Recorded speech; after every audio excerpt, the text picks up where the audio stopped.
I stared at the glowing screen of Adam's phone, my heart pounding in my chest. The message from Claire blinked innocently, but its contents were anything but.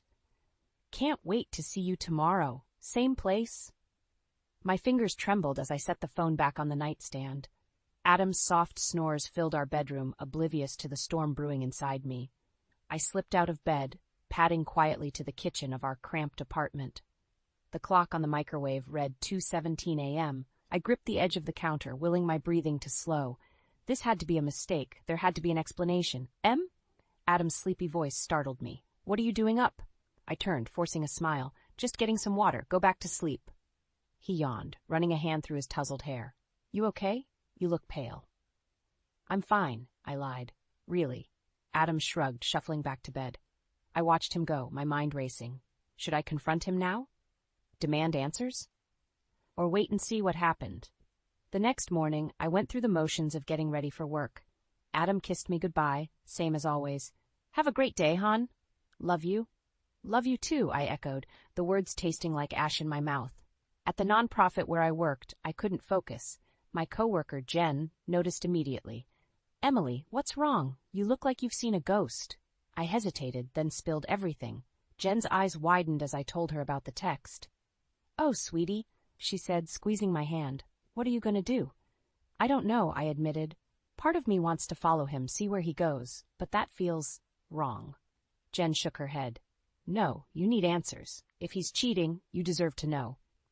The rest of the day crawled by. When 5 o'clock finally arrived, I raced to my car. Adam usually got home around 6:30. I had time. I parked down the street from our apartment, my stomach in knots. At 6:15, Adam's car pulled up, but instead of going inside, he walked to the corner and hailed a cab.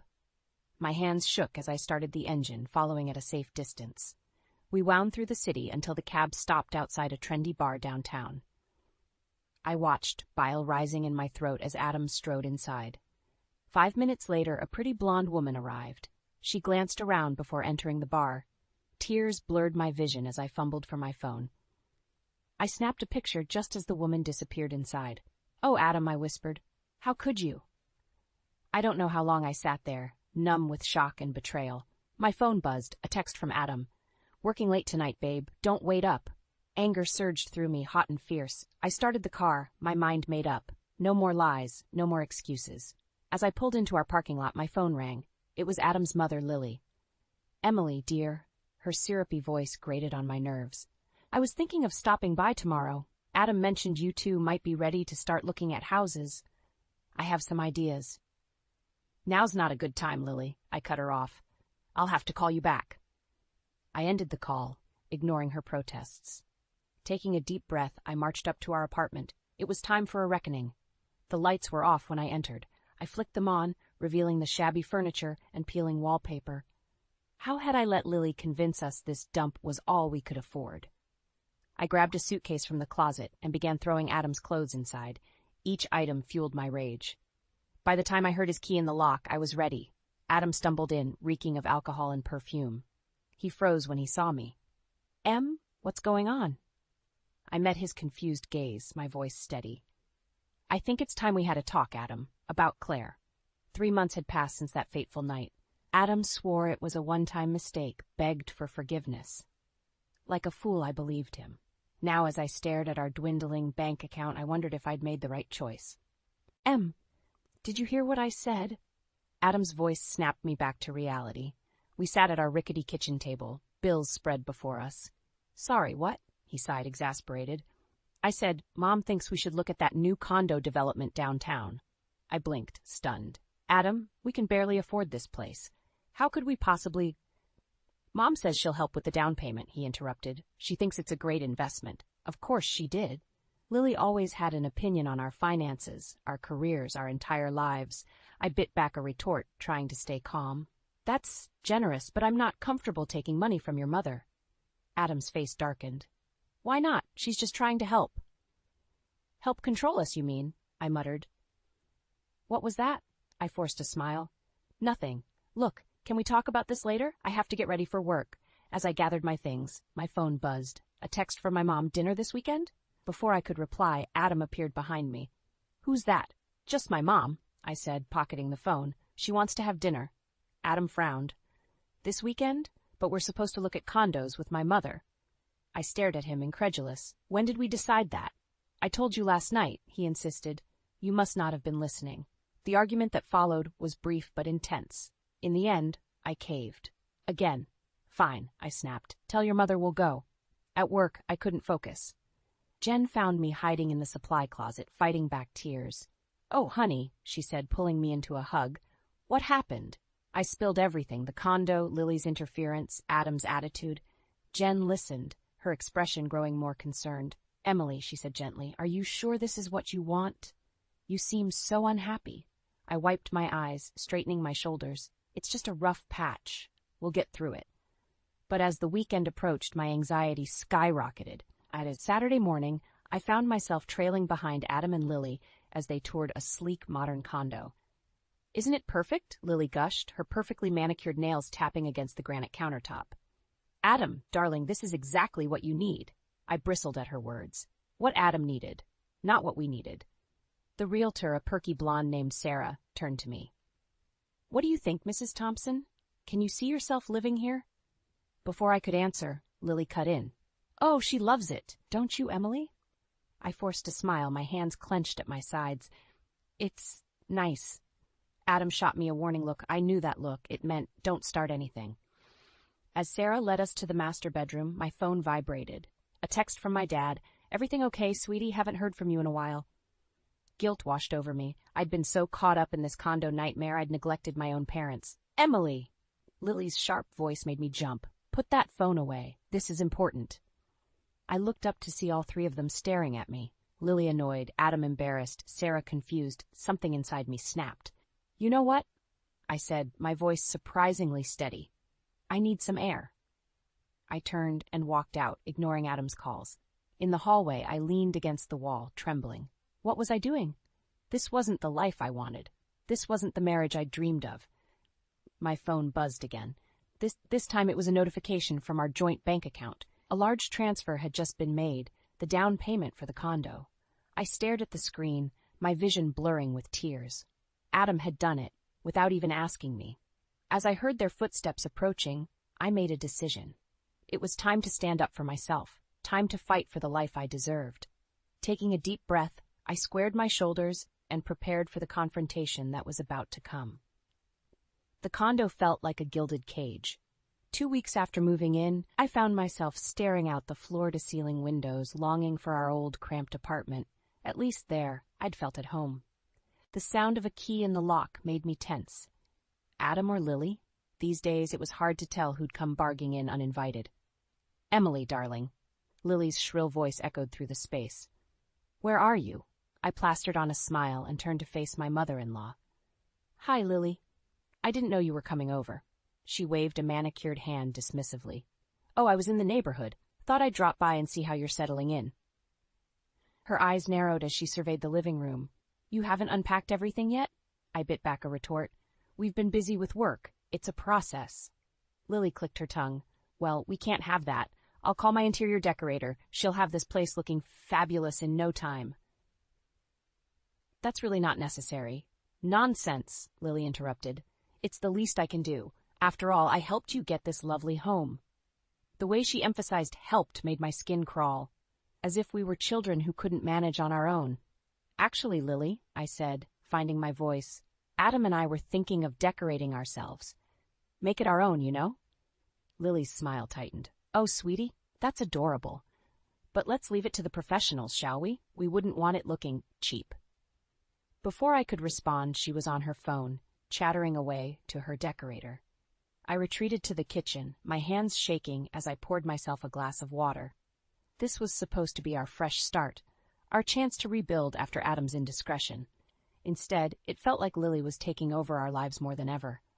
The front door opened again, and Adam's voice drifted in. Mom, what are you doing here?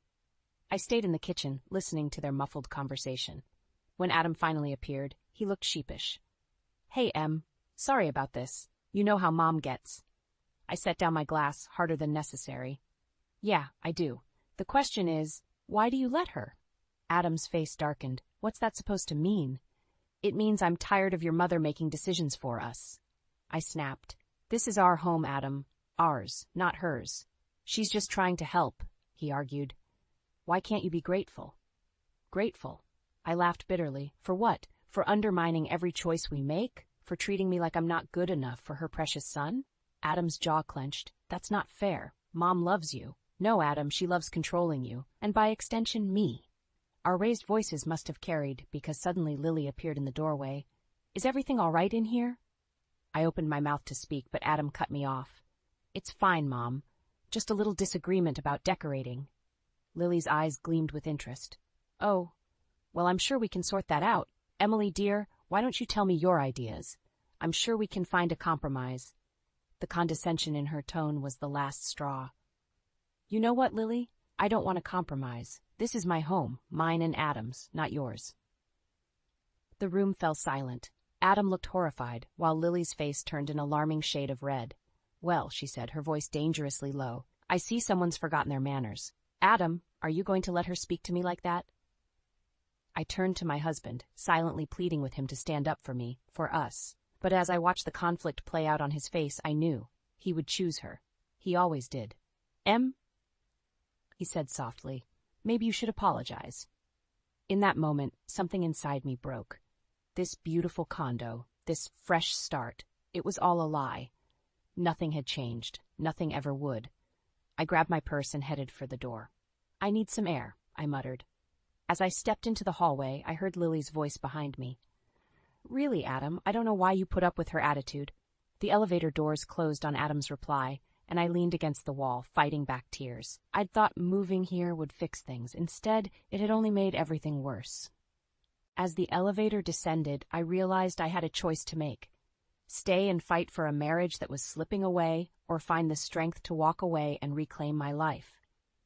The doors opened, and I stepped out into the sunlight, unsure of where to go, but knowing I couldn't stay here any longer.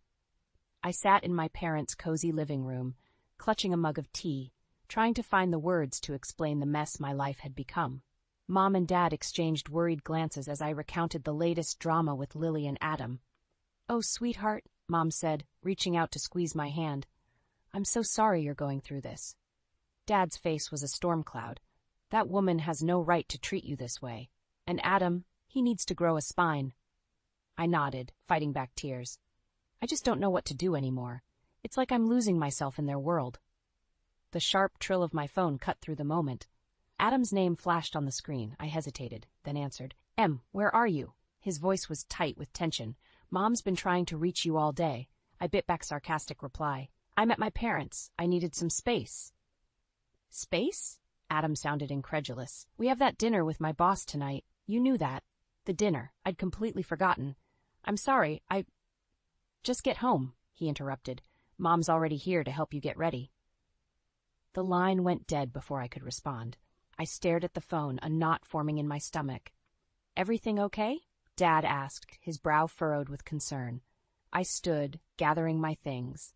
I have to go. There's this work dinner for Adam. Mom frowned. Emily, honey, maybe you should stay here tonight. You seem exhausted.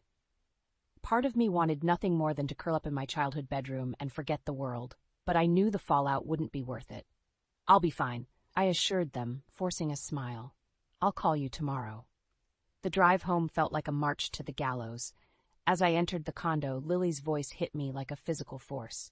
There you are, she exclaimed, rushing over. Honestly, Emily, how could you be so irresponsible, running off like that when you knew how important tonight is?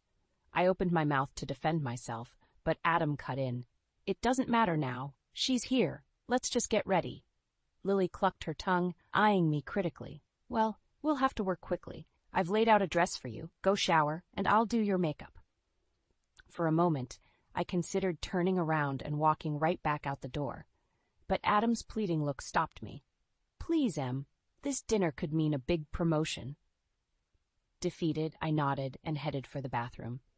As the hot water washed over me, I tried to steel myself for the evening ahead. An hour later, I stood before the mirror, barely recognizing myself. The dress Lily had chosen was tight and low-cut, nothing like my usual style. My face felt heavy with makeup. Perfect, Lily beamed, adjusting my hair. Now you look like a proper executive's wife. The words stung more than they should have. Is that all I was now? An accessory to Adam's career? As we prepared to leave, my phone buzzed with a text from Mom. Hope you're okay, sweetie. We're always here if you need us. A lump formed in my throat. I started to type a reply, but Lily's sharp voice interrupted. Emily, phone away. It's time to go. I looked up to see Adam already halfway out the door, Lily hovering impatiently behind him. Neither of them seemed to notice or care about my discomfort. In that moment, something shifted inside me. I thought about my parents' warm concern, contrasted with the cold expectations surrounding me now. I thought about the woman I used to be, confident, independent, and the shell I'd become. Actually, I heard myself say, my voice stronger than I expected, I don't think I'll be joining you tonight. Adam froze, turning slowly to face me. What? Lily's eyes narrowed dangerously. Don't be ridiculous. Of course you're coming. I stood my ground, heart pounding. No, I'm not. And I think it's time we had a serious talk about our future, Adam. All of us. The silence that followed was deafening.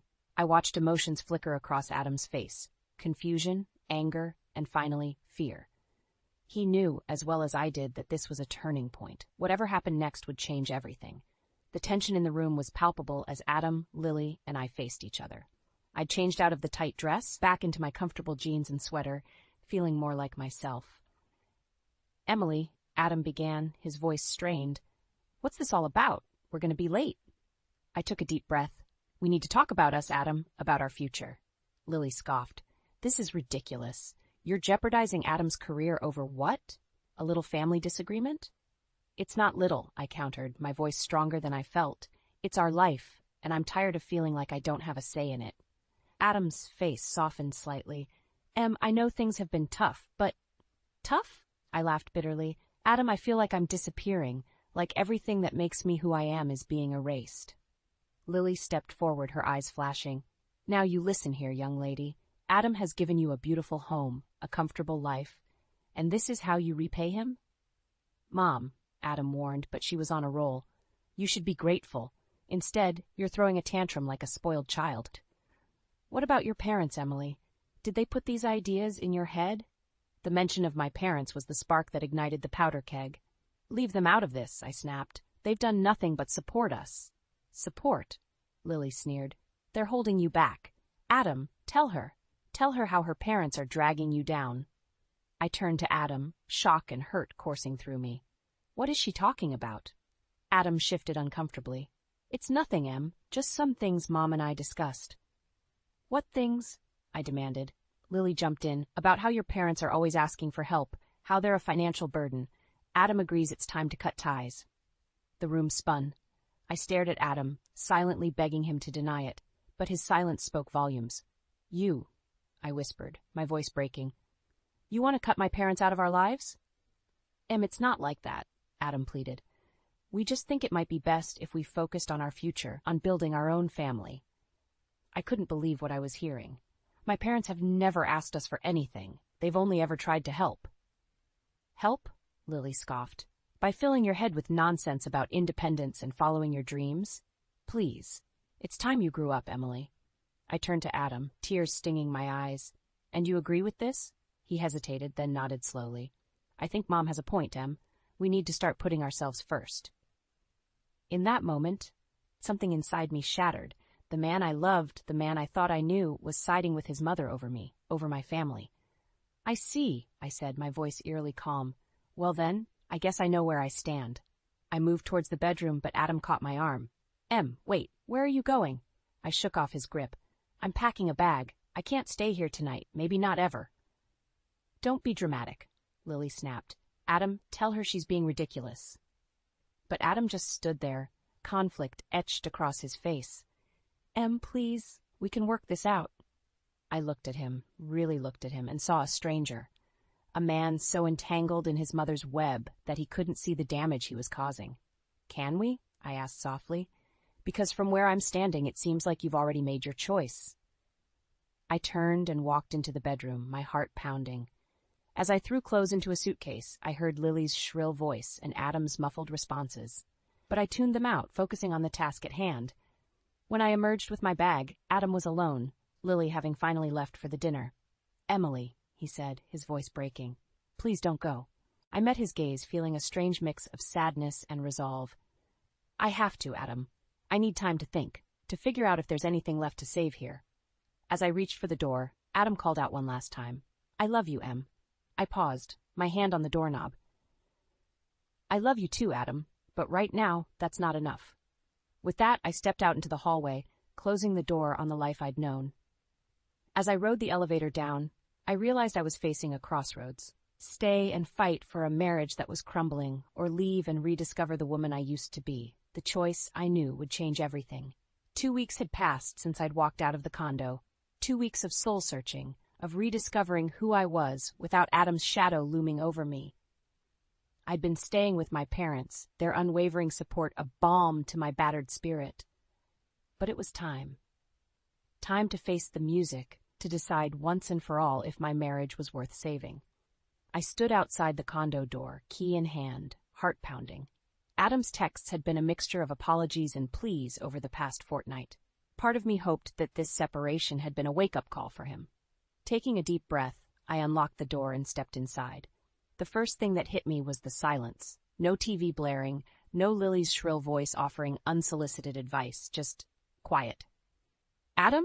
I called out, my voice echoing in the empty space. No response. I moved through the living room, noticing small changes. My favorite throw pillow was missing. The photos of my family were gone from the mantel. A chill ran down my spine as I approached the bedroom. The door was slightly ajar, and I could hear muffled sounds coming from inside. My hand trembled as I pushed the door open. The world stopped. There, tangled in our sheets, the ones I'd picked out when we first moved in, was Adam. And he wasn't alone. A blonde head peeked out from under the covers, and I found myself staring into the startled eyes of Claire, Adam's coworker. For a moment, no one moved. Then Adam scrambled up, wrapping a sheet around his waist. I can explain." But I was already backing away, my vision blurring with tears. I turned and ran, Adam's desperate calls fading behind me. I made it to the elevator before the sobs hit, racking my body as I slumped against the wall. How could he? After everything we'd been through, how could he do this? My phone buzzed incessantly, Adam, no doubt, trying to reach me. I silenced it, unable to deal with his excuses. Instead, I called the one person I knew would understand. "Jen," I choked out when she answered. "Can you come get me? I'm at the condo." 20 minutes later, I was in Jen's car, recounting the horrific scene I'd walked in on. "That bastard," Jen seethed, gripping the steering wheel. "I'll kill him." I shook my head, feeling hollow. I can't believe it. Was I so blind? How long has this been going on? Jen's expression softened. "Oh, honey, this isn't your fault. Adam's the one who broke his vows." As we drove, my shock slowly gave way to anger. Years of compromises, of bending to Adam's and Lily's will flashed through my mind. And for what? To be betrayed in the most painful way possible? "I want to destroy him," I whispered, surprising myself with the vehemence in my voice. Jen glanced at me, a fierce glint in her eye. "Then let's destroy him. You've got options, Em. Legal options." My phone buzzed again, this time with a text from Lily. "How dare you upset Adam like this? Call him back immediately." Something snapped inside me. The last thread of hope, of love, severed cleanly. "You're right," I said, my voice steadier than I felt. "I need a lawyer, and I need to document everything." Jen nodded approvingly. "That's my girl. We'll start making calls tomorrow. For now, let's get you somewhere safe." As we pulled up to Jen's apartment, I felt a strange mix of devastation and determination. My marriage was over. That much was clear. But this wasn't the end of my story. It was the beginning of my revenge. I stepped out of the car, leaving behind the naive, accommodating Emily. In her place stood a woman scorned, a woman ready to fight for herself. Adam and Lily had no idea what was coming, but they were about to find out. The office of Harriet Sloane, divorce attorney extraordinaire, buzzed with an energy that matched my own determination. I sat across from her, a thick folder of evidence spread between us. "Well, Emily," Harriet said, her steely eyes gleaming, "I must say, you've given me quite a lot to work with." I nodded, my jaw set. "I want everything I'm entitled to, and then some." Harriet smiled, a predatory grin that sent a shiver down my spine. "Oh, we'll get that and more. Adam's infidelity, combined with the financial records you've provided, Let's just say he's in for a rude awakening. As we discussed strategy, my phone buzzed incessantly. Adam, again. I silenced it without a second thought. Now, Harriet continued, about the condo. A commotion outside interrupted us. Raised voices, a scuffle. Suddenly the door burst open, revealing a disheveled Adam and an irate Lily. "Emily!" Adam cried, his eyes wild. "Please, just talk to me." I stood, fury coursing through my veins. "How dare you come here? This is a private meeting." Lily pushed past Adam, her face contorted with rage. "You ungrateful little—" "That's quite enough," Harriet interjected, her voice sharp as a blade. "Mr. Thompson, Mrs. Thompson, I suggest you leave immediately before I call security." Adam stepped forward, his hands outstretched. Baby, please, we can work this out. I made a mistake, but I love you."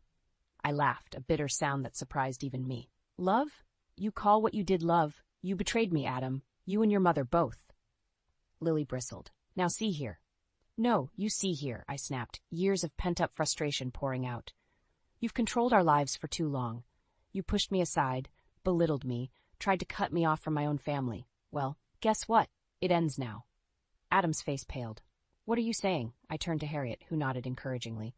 "I'm saying I want a divorce, and I'm going to take you for everything you're worth." The room fell silent. Adam staggered back as if I'd physically struck him.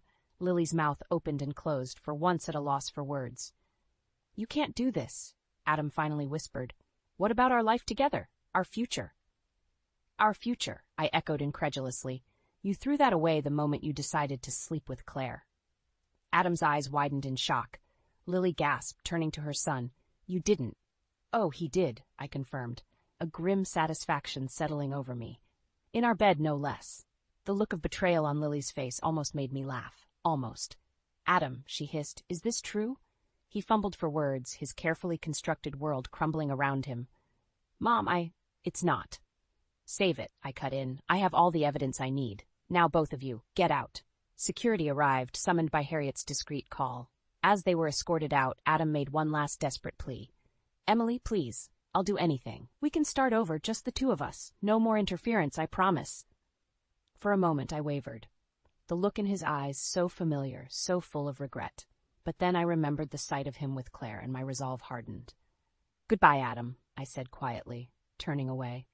As the door closed behind them, I sank back into my chair, exhausted but exhilarated. Harriet watched me carefully. "Are you all right?" she asked. I took a deep breath, feeling lighter than I had in years. "Yes," I replied, surprised to find I meant it. "I think I finally am." Harriet nodded approvingly. "Good. Now let's get back to business. We have a lot of work to do." As we dove back into the details of the divorce proceedings, I felt a spark of excitement. For the first time in years, I was taking control of my life. The road ahead would be challenging, but I was ready. Adam and Lily had underestimated me for the last time. Now it was my turn to show them exactly what I was capable of. 1 year. It had been 1 year since I'd walked out of that condo, leaving behind a life that no longer fit. As I stood in front of the mirror, adjusting my blazer, I barely recognized the woman staring back at me. Gone was the meek, accommodating Emily. In her place stood someone stronger, fiercer. Today was the day. The final hearing in my divorce proceedings against Adam. I'd fought tooth and nail for every concession, every dollar. Harriet had been a godsend, guiding me through the legal labyrinth with a shark-like tenacity that matched my own newfound determination. As I entered the courthouse, I spotted Adam and Lily huddled together, looking haggard and defeated. Adam's eyes met mine, a flicker of regret passing over his face. I held his gaze, unflinching, before turning away. The proceedings were a blur of legal jargon and tense negotiations, but when the judge finally announced her decision, time seemed to stand still. In light of the evidence presented, the court rules in favor of the plaintiff, Emily Thompson. I closed my eyes, relief washing over me as the judge detailed the settlement. The condo, half of Adam's savings, alimony. It was more than I dared hope for. As we filed out of the courtroom, Lily accosted me, her face twisted with fury. "You've ruined him," she hissed. "Are you happy now?" I met her gaze calmly. "No, Lily, you ruined him. You and your constant meddling, your toxic influence. I just finally stood up for myself." Adam appeared behind her, looking shell-shocked. Save it, Adam." I cut him off. "It's over. Really, truly over." As I walked away, I felt a weight lift from my shoulders. It was done. I was free. Months passed. I threw myself into my work at the nonprofit, channeling my newfound energy into causes I believed in. I reconnected with old friends, rebuilt my relationship with my parents. Slowly but surely, I rediscovered the joy in life that I'd lost during my marriage. Then, on a crisp autumn evening, my phone rang. Lily's name flashed on the screen. I hesitated, then answered. "Emily?" Lily's voice was small, broken. I need your help." She went on to explain how Adam had spiraled after the divorce, losing his job, turning to drinking. She was at her wit's end. "Please," she begged. "You're the only one who might be able to get through to him." For a moment, I was tempted. The old Emily would have rushed to help, would have sacrificed her own well-being for others. But I wasn't that woman anymore. "I'm sorry, Lily," I said, my voice firm but not unkind. "But that's not my responsibility anymore. Adam's choices are his own, just like yours. I hope you both find the help you need, but it won't be from me." I ended the call, a sense of finality settling over me. It was the last thread connecting me to my old life, and I'd just cut it clean. Later that night, I sat on the balcony of my new apartment, watching the city lights twinkle below. My phone buzzed with a text from Jen. "Drinks tomorrow to celebrate your promotion?" I smiled, typing back a quick, "Absolutely." As I gazed out at the skyline, I felt a profound sense of peace. The journey had been hard, painful at times, but I'd emerged stronger, wiser, more true to myself than I'd ever been. I thought about the woman I was a year ago, trapped in a loveless marriage, constantly bending to the will of others. She seemed like a stranger now. "You did it, Emily," I whispered to myself, raising my glass in a silent toast. "You survived. You thrived." The future stretched out before me, full of possibilities. For the first time in years, I was excited to see where life would take me next. Whatever challenges lay ahead, I knew I had the strength to face them. As the cool night air caressed my face, I closed my eyes, savoring the moment. This wasn't an ending, I realized. It was a beginning. My beginning. And I couldn't wait to see what came next. "Mrs. Hendricks?" I turned towards the unexpected voice interrupting our family dinner to see a sharply dressed man at the doorway. "I'm Kenneth Briggs, a private investigator." He stepped inside, ignoring Derek's questioning look. "I have some sensitive information regarding your husband." My heart raced as Briggs withdrew a manila envelope. "Mrs. Hendricks, I regret to inform you that your husband has been involved in an affair for the past 8 months. The room fell silent as Derek's fork clattered onto his plate.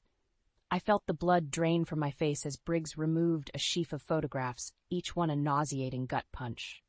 There was Derek, locked in intimate embraces with a slender brunette whose face I instantly recognized, my estranged younger sister, Elise. "You lying, cheating bastard!" I erupted, shattering the stillness. Bile rose in my throat as I hurled the photos across the table, uncaring that our teenage daughters flinched at the venom in my voice. Derek's complexion turned ashen. "Marla, I can explain." "Like hell you can." I cut him off with a sweep of my hand, chest heaving with anger and betrayal. "How could you do this to me, to our family?" I gestured at our girls, faces contorted with shock and confusion. "Mrs. Hendricks," Briggs spoke evenly, "I have documented evidence of your husband systematically draining finances and diverting assets to fund his indiscretions with your sister over the past several months." The despair sliced through me, sharp as a knife. I had suspected Derek's distance, the constant business trips and late nights, but Elise? My own flesh and blood? My temple throbbed as waves of rage threatened to drown me. "I'm leaving for Shanghai tonight on an urgent business trip," Derek abruptly announced, rising from his chair. Defiance flashed across his taut features. "When I return, we'll discuss this rationally like adults." "Don't bother coming back," I shouted after his retreating figure. I whirled towards Elise's damning photos, still strewn across the tablescape amidst our half-eaten dinner. My life as I knew it lay in ruins, but I would not surrender so easily. Mustering every ounce of composure, I turned to face my bewildered daughters. "This changes nothing for you two," I stated, my voice fortified with a conviction I didn't quite feel. "Your father and I..." I stumbled over the words, tasting ashes on my tongue. "We're going through a difficult time, but I promise you we'll get through this." Their frightened expressions twisted the knife deeper into my heart. I watched numbly as they fled the maelstrom of shattered trust and heartbreak, now consuming the home I'd thought was unshakable. Briggs remained an uncomfortable witness. "My services have been paid in full to provide you with all available documentation," he remarked, sliding the envelope towards me. "I'm sorry, Mrs. Hendricks. No wife deserves this." An icy calm insulated me as I accepted the file. "Don't be sorry, Mr. Briggs."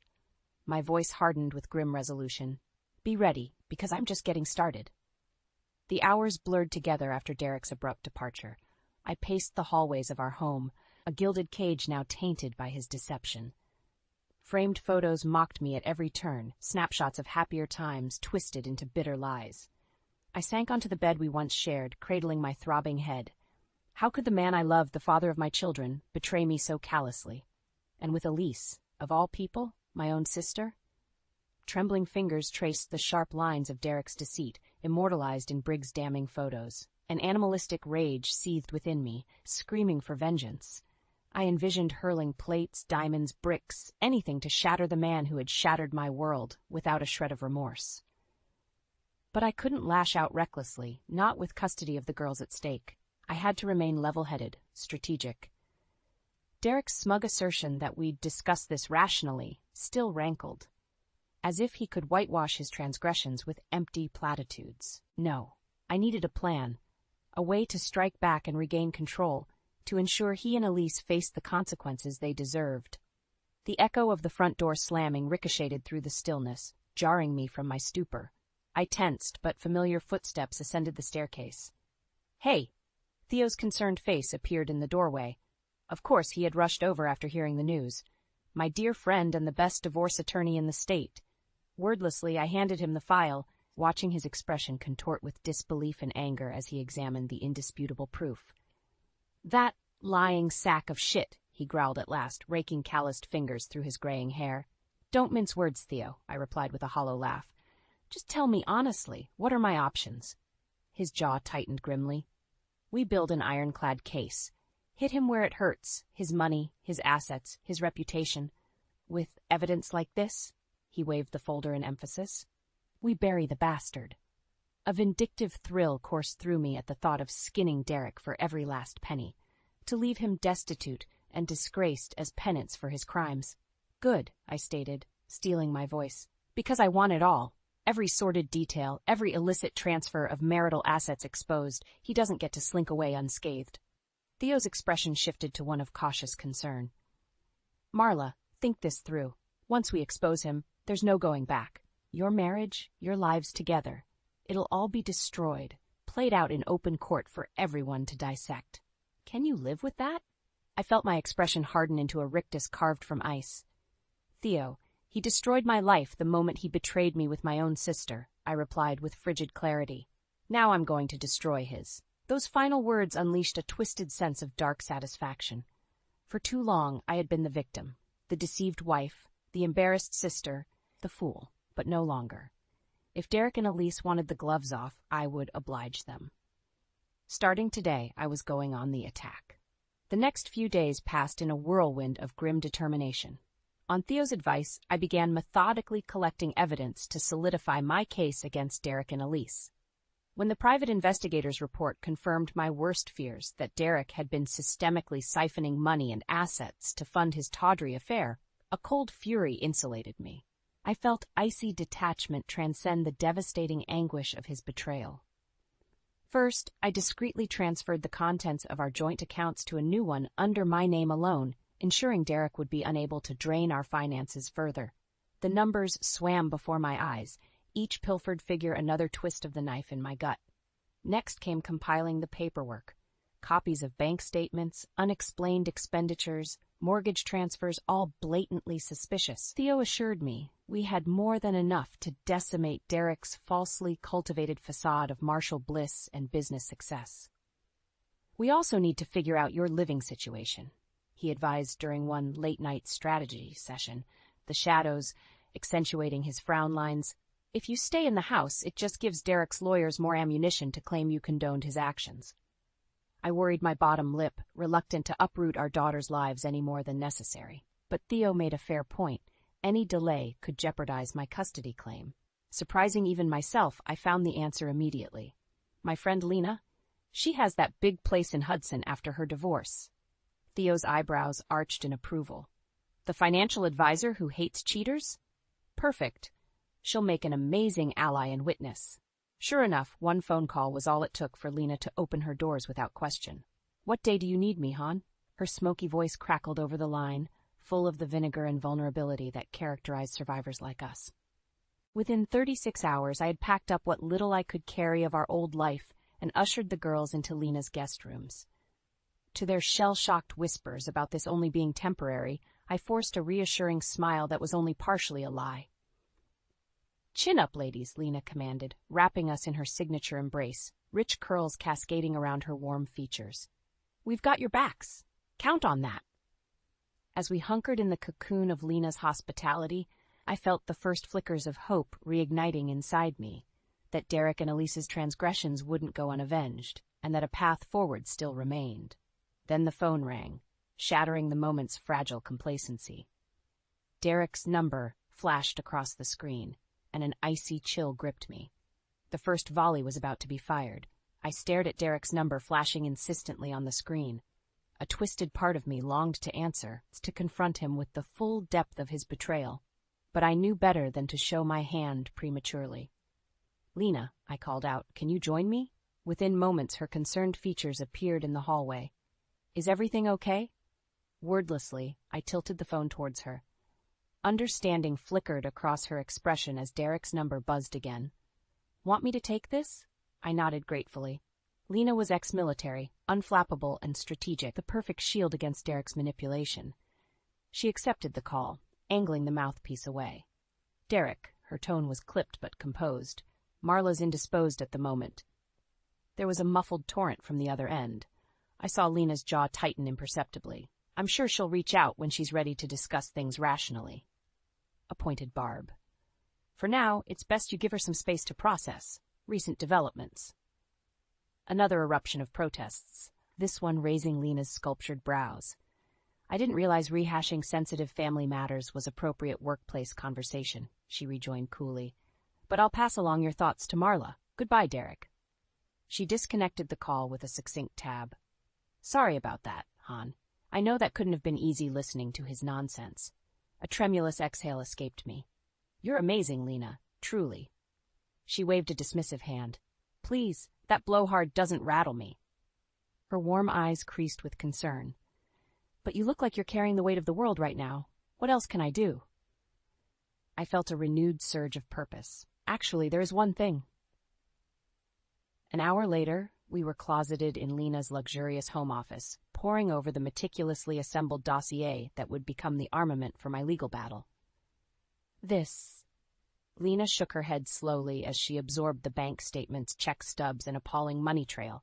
This is embezzlement, plain and simple. He bled you dry to keep that little harlot satisfied. My voice was toneless. The sad part? He thought I'd never find out, that I was too busy or too oblivious to ever piece it all together. Her sculpted features contorted with disgust. What a delusional, selfish prick. Well, the delusion ends now. I clicked over to the shared portfolio, watching the figures populate. These are all the holdings and assets Derek can legally access. Understanding flickered in Lena's obsidian eyes. And you want to lock him out? I nodded curtly. Every last dime gets retitled under my sole name, investments, real estate, liquid securities. He doesn't get to touch a penny of what's rightfully mine until the courts decide otherwise. Lena's dexterous fingers danced across the keyboard, initiating transfers and updated credentials. Consider it done. That money-grubbing liar is officially cut off. Her expression shifted as she decrypted another subfolder. Marla, what are these numbered accounts in the Caymans? I felt my cheeks flush as fragments of hushed conversation suddenly clicked into place. You're telling me that arrogant bastard was hoarding money offshore this entire time? She let out a slow whistle. And not just chump change, either. Her deft strokes isolated each account, each one more grossly embellished than the last. He could have been diligently saving for our future, our retirement. The bitterness was acid on my tongue. Instead, he pulled an economic 9/11 on us to secure his little hideaway nest with Elise. Lena's elfish features contorted with revulsion. Well, this is step too far. He can't just go burying assets and flaunting the law like that. I realize that now. My hands curled into fists as the magnitude of his duplicity hit me in waves. That duplicitous son of a bitch. Lena reached over and squeezed my arm, her touch steadying. Hey, we'll nail him for this, I swear. He's not getting away with pillaging your hard-earned nest egg. Jaw tightened with resolution. I held her gaze levelly. You're damn right, he won't. Not on my watch. The next few weeks became an intricate choreography of shielding myself from Derek's manipulations and shoring up my defenses. Thanks to Lena's Herculean efforts, all our major assets had been retroactively retitled under my singular ownership, staunching the financial hemorrhaging. Not that Derek didn't try to regain control. His calls and texts blew up my phone in increasingly erratic increments, peppering his demands with hollow protestations of innocence and misguided love. Marla, I know you're upset, but can't we talk this through like rational adults? I'm still your husband, and I demand. Towards the end, even the girls noticed, flinching at the shrill tones distorting from the speakers. I forestalled their concerned questions with reassuring smiles and stated that their father just needed some time. In reality, I had both dreaded and anticipated this escalation in Derek's behavior. So I followed Theo's counsel in documenting every irate voicemail, every unhinged text diatribe.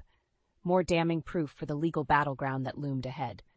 To mute my inner turmoil, I receded inwards, letting a fortifying detachment insulate me.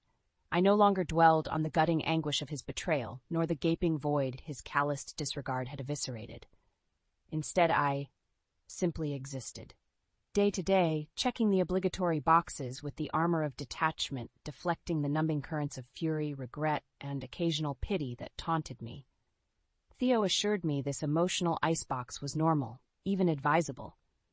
Feeling is the enemy right now, Marla. It'll just cloud your judgment and give Derek's shysters an opening. Nevertheless, the customary rituals of my old life still haunted me like ghostly sentinels, mocking the hollowness of my existence. I found myself jolting awake in panic at 3 a.m., bitter at the loss of the partner who had once slumbered beside me, reassuring and sheltering. Who had that man been? The one I committed 20-something years to? Or had he died long ago, subsumed by the sociopsychic monster who now reviled me? Desperate for an outlet, I immersed myself in maintaining the vestiges of normalcy for the girls, ensuring their schedules and activities persisted with minimal disruption. Blessing Lena's hospitality for providing a cocoon of security, however fleeting it might prove. Still, their troubled frowns whenever Derek's name arose spoke volumes. How much longer could I reasonably postpone revealing the truth? That the father figure they had idolized was well on his way to becoming a pariah? That our family nucleus was splintering beyond repair? They were sharp, precocious young ladies. They would eventually discern that the ensuing divorce was no amicable separation. I found myself craving other distractions, any diversion to divert my mind from its ceaseless spools of recrimination and dismay. With Lena's encouragement, I gingerly resumed my passion projects like painting and weaving, channeling my pent-up tempests into intricate line work and fractal textures. I joined her twice-weekly boxing sessions at an exclusive boutique gym, relishing the euphoric simplicity of repeatedly pummeling the heavy bag in controlled bursts of exertion.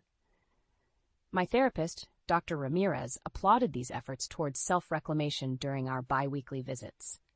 A serene, maternal presence, she nonetheless stressed the necessity of working through the grieving process. You're building impressive fortifications, Marla, but you can't wall off the pain indefinitely. It will find cracks, erode your defenses. Let yourself experience the waves of hurt, then release them with intentional healing. It's the only way to fully excise the toxins he inflicted. Even the good doctor's empathetic counsel sparked flickering prickles of resentment. Hadn't I endured enough psychological carnage already? Why should I purposefully immiserate myself by treading through the minefield of what was and what could have been? 10 agonizing days after his abrupt departure, Derek finally returned from his supposed business trip. I braced myself, squaring my shoulders as Theo and I waited in Lena's vestibule. The familiar crunch of tires on gravel heralded his arrival. I gripped the thick dossier tighter, its damning contents fortifying my resolve. The front door burst open and Derek blustered inside, withering slightly at the sight of Theo. "Why am I not surprised you're here?" he sneered. "This is the part where you start listening for once in your miserable life," Theo stated flatly. Derek opened his mouth, no doubt to spew more indignant dismissals, but I cut him off. No more lies. My voice was glacial. No more deceptions, delusions, or pitiful attempts to gaslight me. With surgical precision, I unfurled the gallery of photos, spreadsheets, and documentation across the sofa. Derek's complexion ashen as the incriminating evidence of his malfeasance proliferated. "Not only have you been serially unfaithful," I heard my tone acquire a razor's edge, "but you've been slowly looting our accounts, pillaging our assets to fund your sad little tryst with my sister." His Adam's apple bobbed rapidly as panic crept into his expression. "Marla, I can explain ever. Save your rationalizations. They're meaningless at this point." I shoved aside his grasping hands, the paper seeming to sear his fingertips. "Your signature is on every bank draft, every wire transfer, every unauthorized disbursement of funds, plain as day." Derek's facade finally cracked, ugliness twisting his features. "So that's it, then? A few indiscretions, and you're burning everything to the ground? Our marriage, my career, our family legacy?" "Your indiscretions have already detonated our family," I exploded, infusing every ounce of scorn and disgust into the words. "I don't recognize the pathetic bastard standing before me anymore."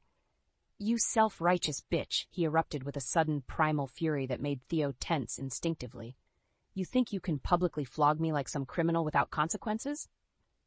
My answering smile was as frigid as Antarctic ice. "I relish those consequences, Derek, because in the end, you'll be broke, alone, and utterly disgraced. A shunned, soiled nothing, while I walk away from the ashes." Chin jutting in a final petulant display of contempt, he turned on his heel and stormed out. But even his exaggerated bluster couldn't disguise the dawning horror on his face. He knew he was cornered, outmaneuvered. Checkmate.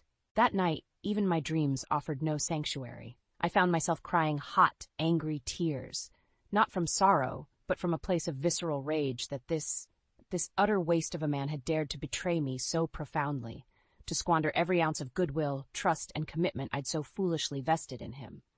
But the tears were also cathartic, lancing years of pent-up disillusionment and deception. As the howling echoes of Derek's classically juvenile tantrums faded, a steely resolve cemented within me. No more would I be the victim, the pretty little ornament masking the rot festering beneath. From this point forward, I would be the vengeful architect of his self-destruction, and every psychological dagger, every precisely calibrated legal maneuver would serve as the instruments of that exquisite retribution. I would burn it all down and salt the earth, just like he deserved. In the days following Derek's meltdown, I wasted no time capitalizing on the initiative. Utilizing my collated evidence, I filed for an at-fault divorce on grounds of adultery, abandonment, and the unauthorized dissipation of marital assets.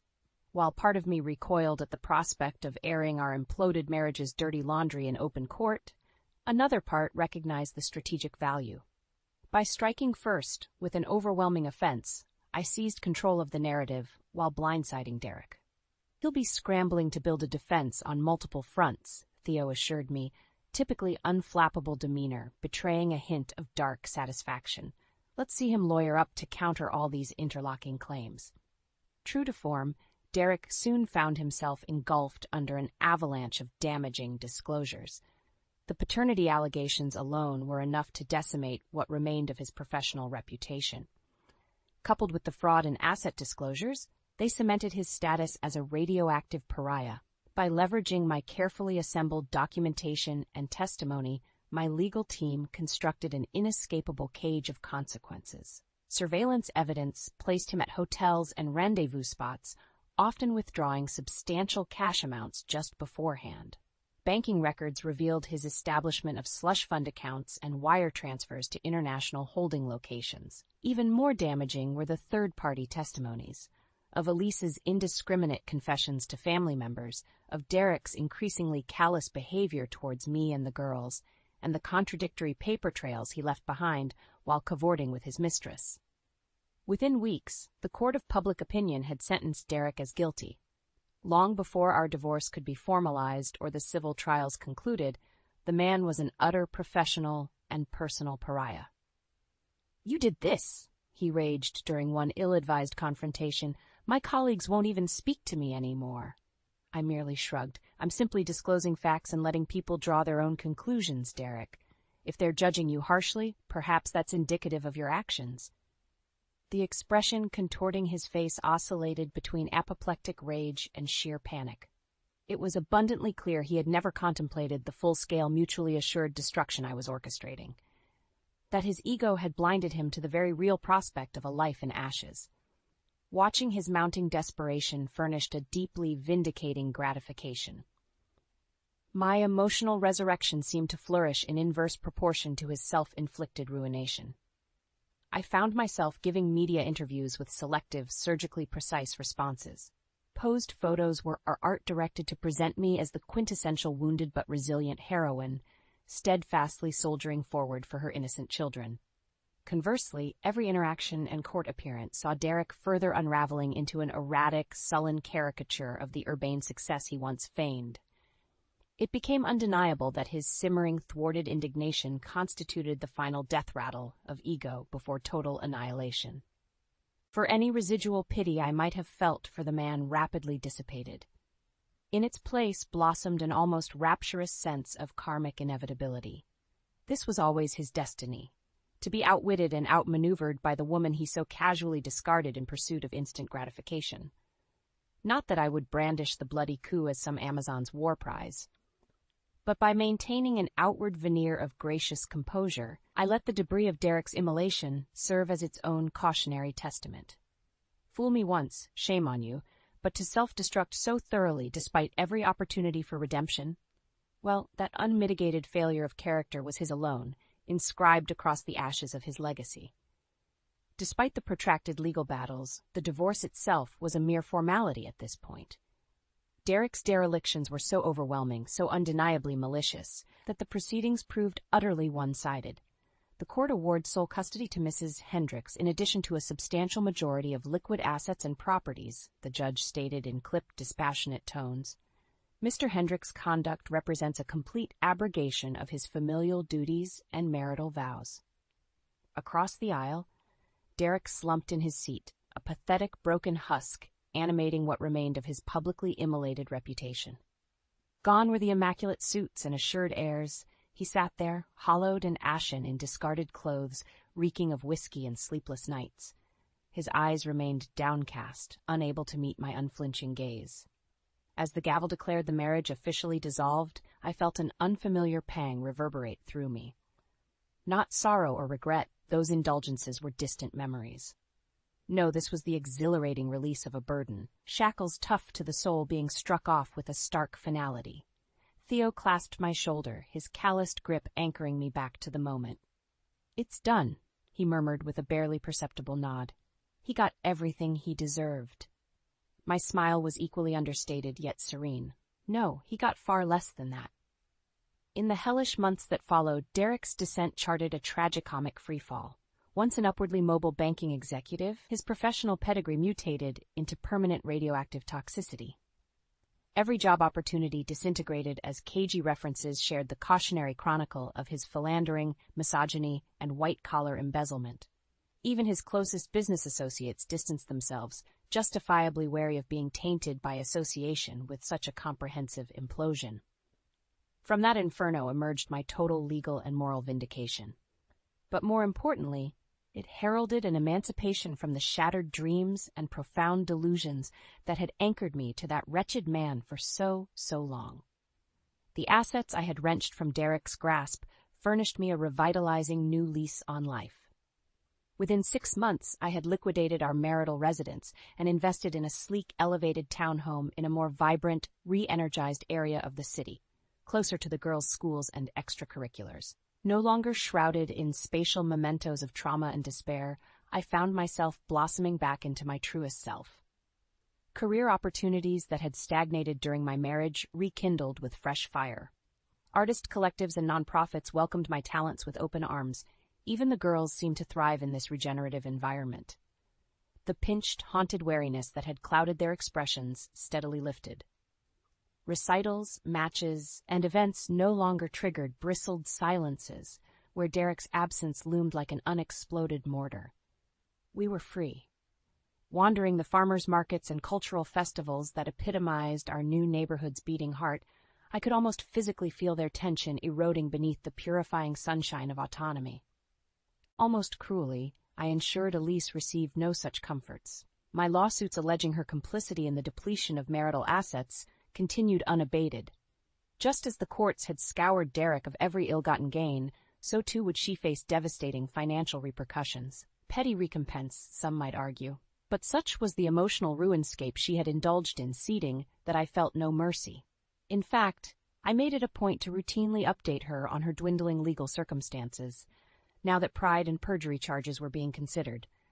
Let her endure even a fraction of the torment she helped inflict, watching her greed and wanton selfishness facilitate her own undoing. Some called it overkill. I called it karma, finally delivered.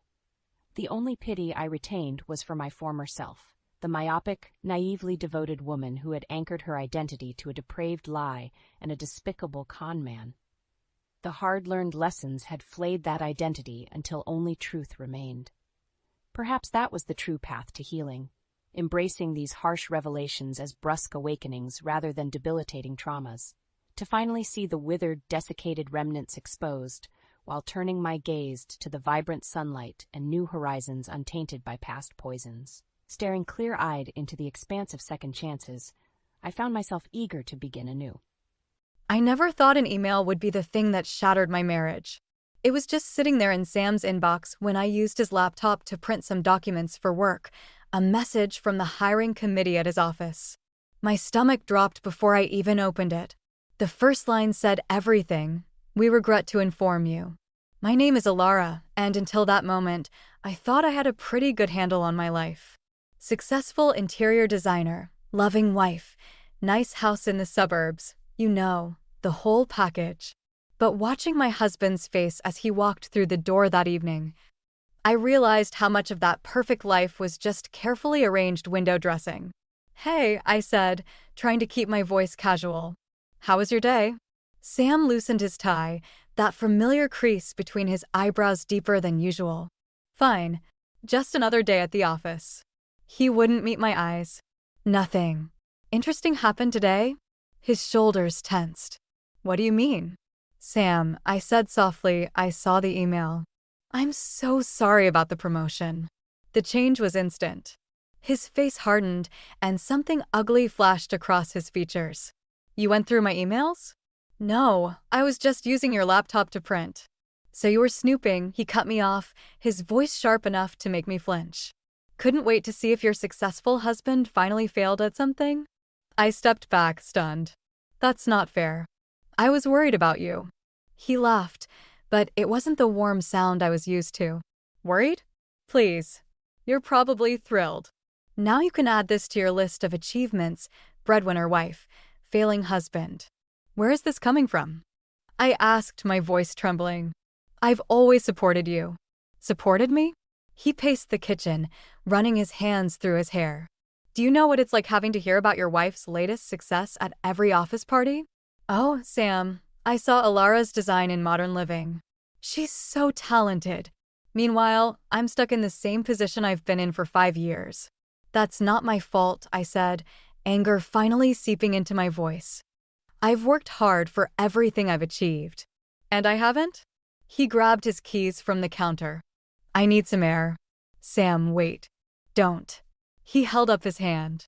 "Just don't." The front door slammed behind him, leaving me alone in our suddenly too quiet house. My phone buzzed, a text from Owen, my boss, about an exciting new project opportunity. Usually, this would have me jumping with joy, but now it felt like another crack in my marriage's foundation. I walked to our living room, looking at the space I'd so carefully designed. The modern art piece Sam had called pretentious. The expensive couch he said we couldn't afford. The awards on my desk that he used to celebrate with me, but now barely acknowledged. My phone buzzed again. This time it was a notification from Sam's Instagram. He'd just checked in at the Copper Room, a bar near his office. In the photo's background, I could see a woman in a red dress, her hand on someone's arm. The caption read, "Sometimes you need friends who understand." I zoomed in on the photo, my hands shaking. The woman was Fiona Blake, Sam's colleague who'd been showing up in more and more of his stories lately. Always with a sympathetic smile, always standing just a little too close. That's when I realized the promotion wasn't really what this was about. And maybe, just maybe, my perfect marriage wasn't so perfect after all. I picked up my phone and texted Lydia, "Can you come over? I need to talk." Because something told me this was just the beginning of a storm that had been brewing for longer than I'd wanted to admit. Lydia arrived within 30 minutes, wine bottle in hand. She took one look at my face and pulled me into a hug before I could even speak. That's when the tears finally came. "I can't believe he's still not home," I said, checking my phone for the 100th time. The Instagram post from the copper room now showed 3 more photos, all with Fiona featured prominently. Her red dress a splash of warning across my screen. "Men can be such idiots when their ego gets bruised," Lydia said, pouring us each a generous glass. But this feels different. Sam's never been the type to throw a public tantrum. He's changed, I admitted, the words tasting bitter. Ever since I landed the Peterson account last month, it's like he can barely look at me. Yesterday, he didn't even come to bed. Said he had work to catch up on. At midnight? I shrugged, but my stomach churned. He's been staying late at the office a lot lately. With Fiona? Lydia's voice was careful, measured. "They're just colleagues," I said automatically, but even I could hear the doubt in my voice. "She's been helping him with some project." "Honey," Lydia set down her glass, "when was the last time you two actually talked? I mean really talked, not just about schedules or bills." The question hit harder than I expected. I thought back to our last real conversation, but everything blurred into a series of tense silences and clipped responses. "I don't know." My phone buzzed. Owen again. The text read, "Big news about the Milan project. Need to discuss ASAP. Coffee tomorrow." "What's that about?" Lydia asked, noticing my frown. "Owen's been hinting about this huge renovation project in Milan. It could be career-changing, but..." I trailed off, the unspoken words hanging heavy in the air. "But Sam would hate it," Lydia finished. Before I could respond, the front door opened. Sam stumbled in, his tie loose and eyes glazed. The smell of whiskey followed him. "Oh, we have company," he said, his words slightly slurred. "Having a nice girls' night? Talking about your successful careers?" Lydia stood up, gathering her things. "I should go." "No, stay." Sam's smile didn't reach his eyes. "Tell me, Lydia, does your husband feel like a failure too? Or is that just me?" "Sam," I warned, but he was already pulling out his phone. "Look at this." He thrust the screen at me. It showed an email thread between him and Fiona. "At least someone at work appreciates me. Fiona says I deserved that promotion. She says lots of nice things, actually." My hands shook as I read the messages. They were friendly enough on the surface, but there was an intimacy to them that made my chest tight. Late-night conversations about feeling undervalued, inside jokes I wasn't part of, subtle compliments that went beyond professional courtesy. "I'm going to bed," I said, standing up. "We can talk about this when you're sober." "There's nothing to talk about," he called after me. "You've got your big career. What do you need me for anyway?" I heard Lydia leaving, heard Sam fumbling in the kitchen, probably looking for more alcohol. But I just sat on our bed, staring at Owen's text about Milan.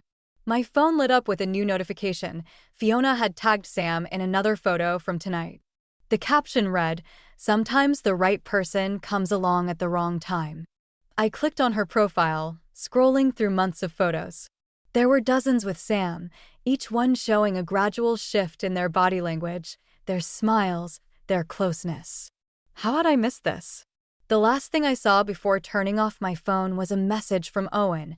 "This opportunity won't wait forever, Alara. Time to decide what you really want." I lay down, fully clothed, on what used to be our bed. Tomorrow, I'd have to make a choice, fight for a marriage that might already be broken, or take a chance on a future that terrified and thrilled me in equal measure. Downstairs, I heard Sam's phone chime with another message. I didn't need to check to know who it was from. The coffee with Owen turned into something I never expected. Sitting across from him at our usual cafe, I couldn't focus on his excited description of the Milan project. Instead, my phone kept buzzing with notifications from my bank's fraud alert system. Ilara? Are you listening? Owen's voice snapped me back to attention. Sorry, it's just. I showed him my phone screen. Someone's been making large withdrawals from our joint account. 3 transactions in the past hour. Owen's expression shifted from enthusiasm to concern. Sam? I nodded, my hands shaking as I pulled up our account details. $5,000. Gone. Then another $3,000. And another $4,000. I need to go, I said, gathering my things. Can we discuss Milan tomorrow? Of course. But Ilara. Owen hesitated. Sometimes the universe has a way of forcing our hand.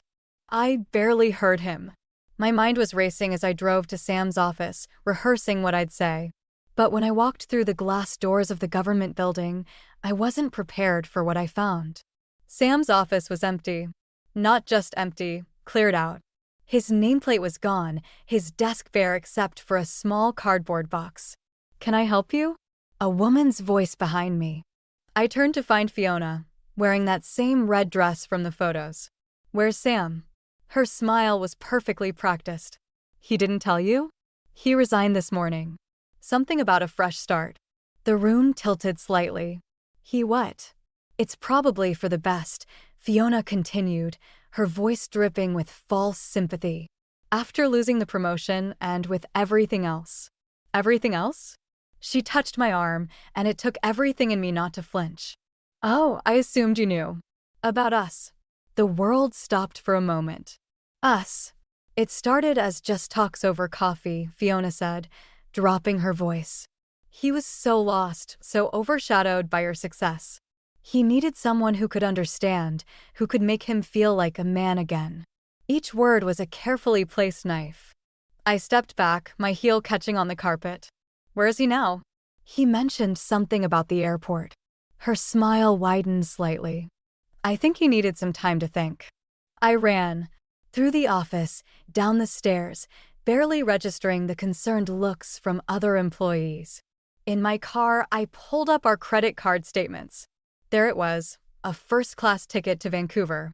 One way. My phone rang. Sam's face appeared on the screen. Don't bother coming home. His voice was cold, distant. I've taken what I need. You can have the rest. It's probably all paid for with your money anyway. Sam, what are you doing? We can talk about this. Talk? He laughed bitterly. Like you talked to me about Milan? I saw the contract on your desk this morning. You were going to take it without even discussing it with me. I haven't signed anything. It doesn't matter anymore. Fiona and I have plans. She believes in me, supports me. She doesn't make me feel small. By stealing our savings? By having an affair. My voice cracked. That makes you feel big? Silence. Then, I deserve better than living in your shadow. The line went dead. I sat in my car, staring at nothing, until my phone buzzed again. A new Instagram post from Fiona, a picture of her hand holding a plane ticket, matching wedding bands visible in the corner. The caption read, "Sometimes the biggest risks bring the greatest rewards." I drove home in a daze, only to find half our closet empty and his wedding ring on the dresser. But what broke me wasn't the missing clothes or the ring. It was finding his laptop open on the bed, displaying emails between him and Fiona dating back months. Plans, promises, secret meetings.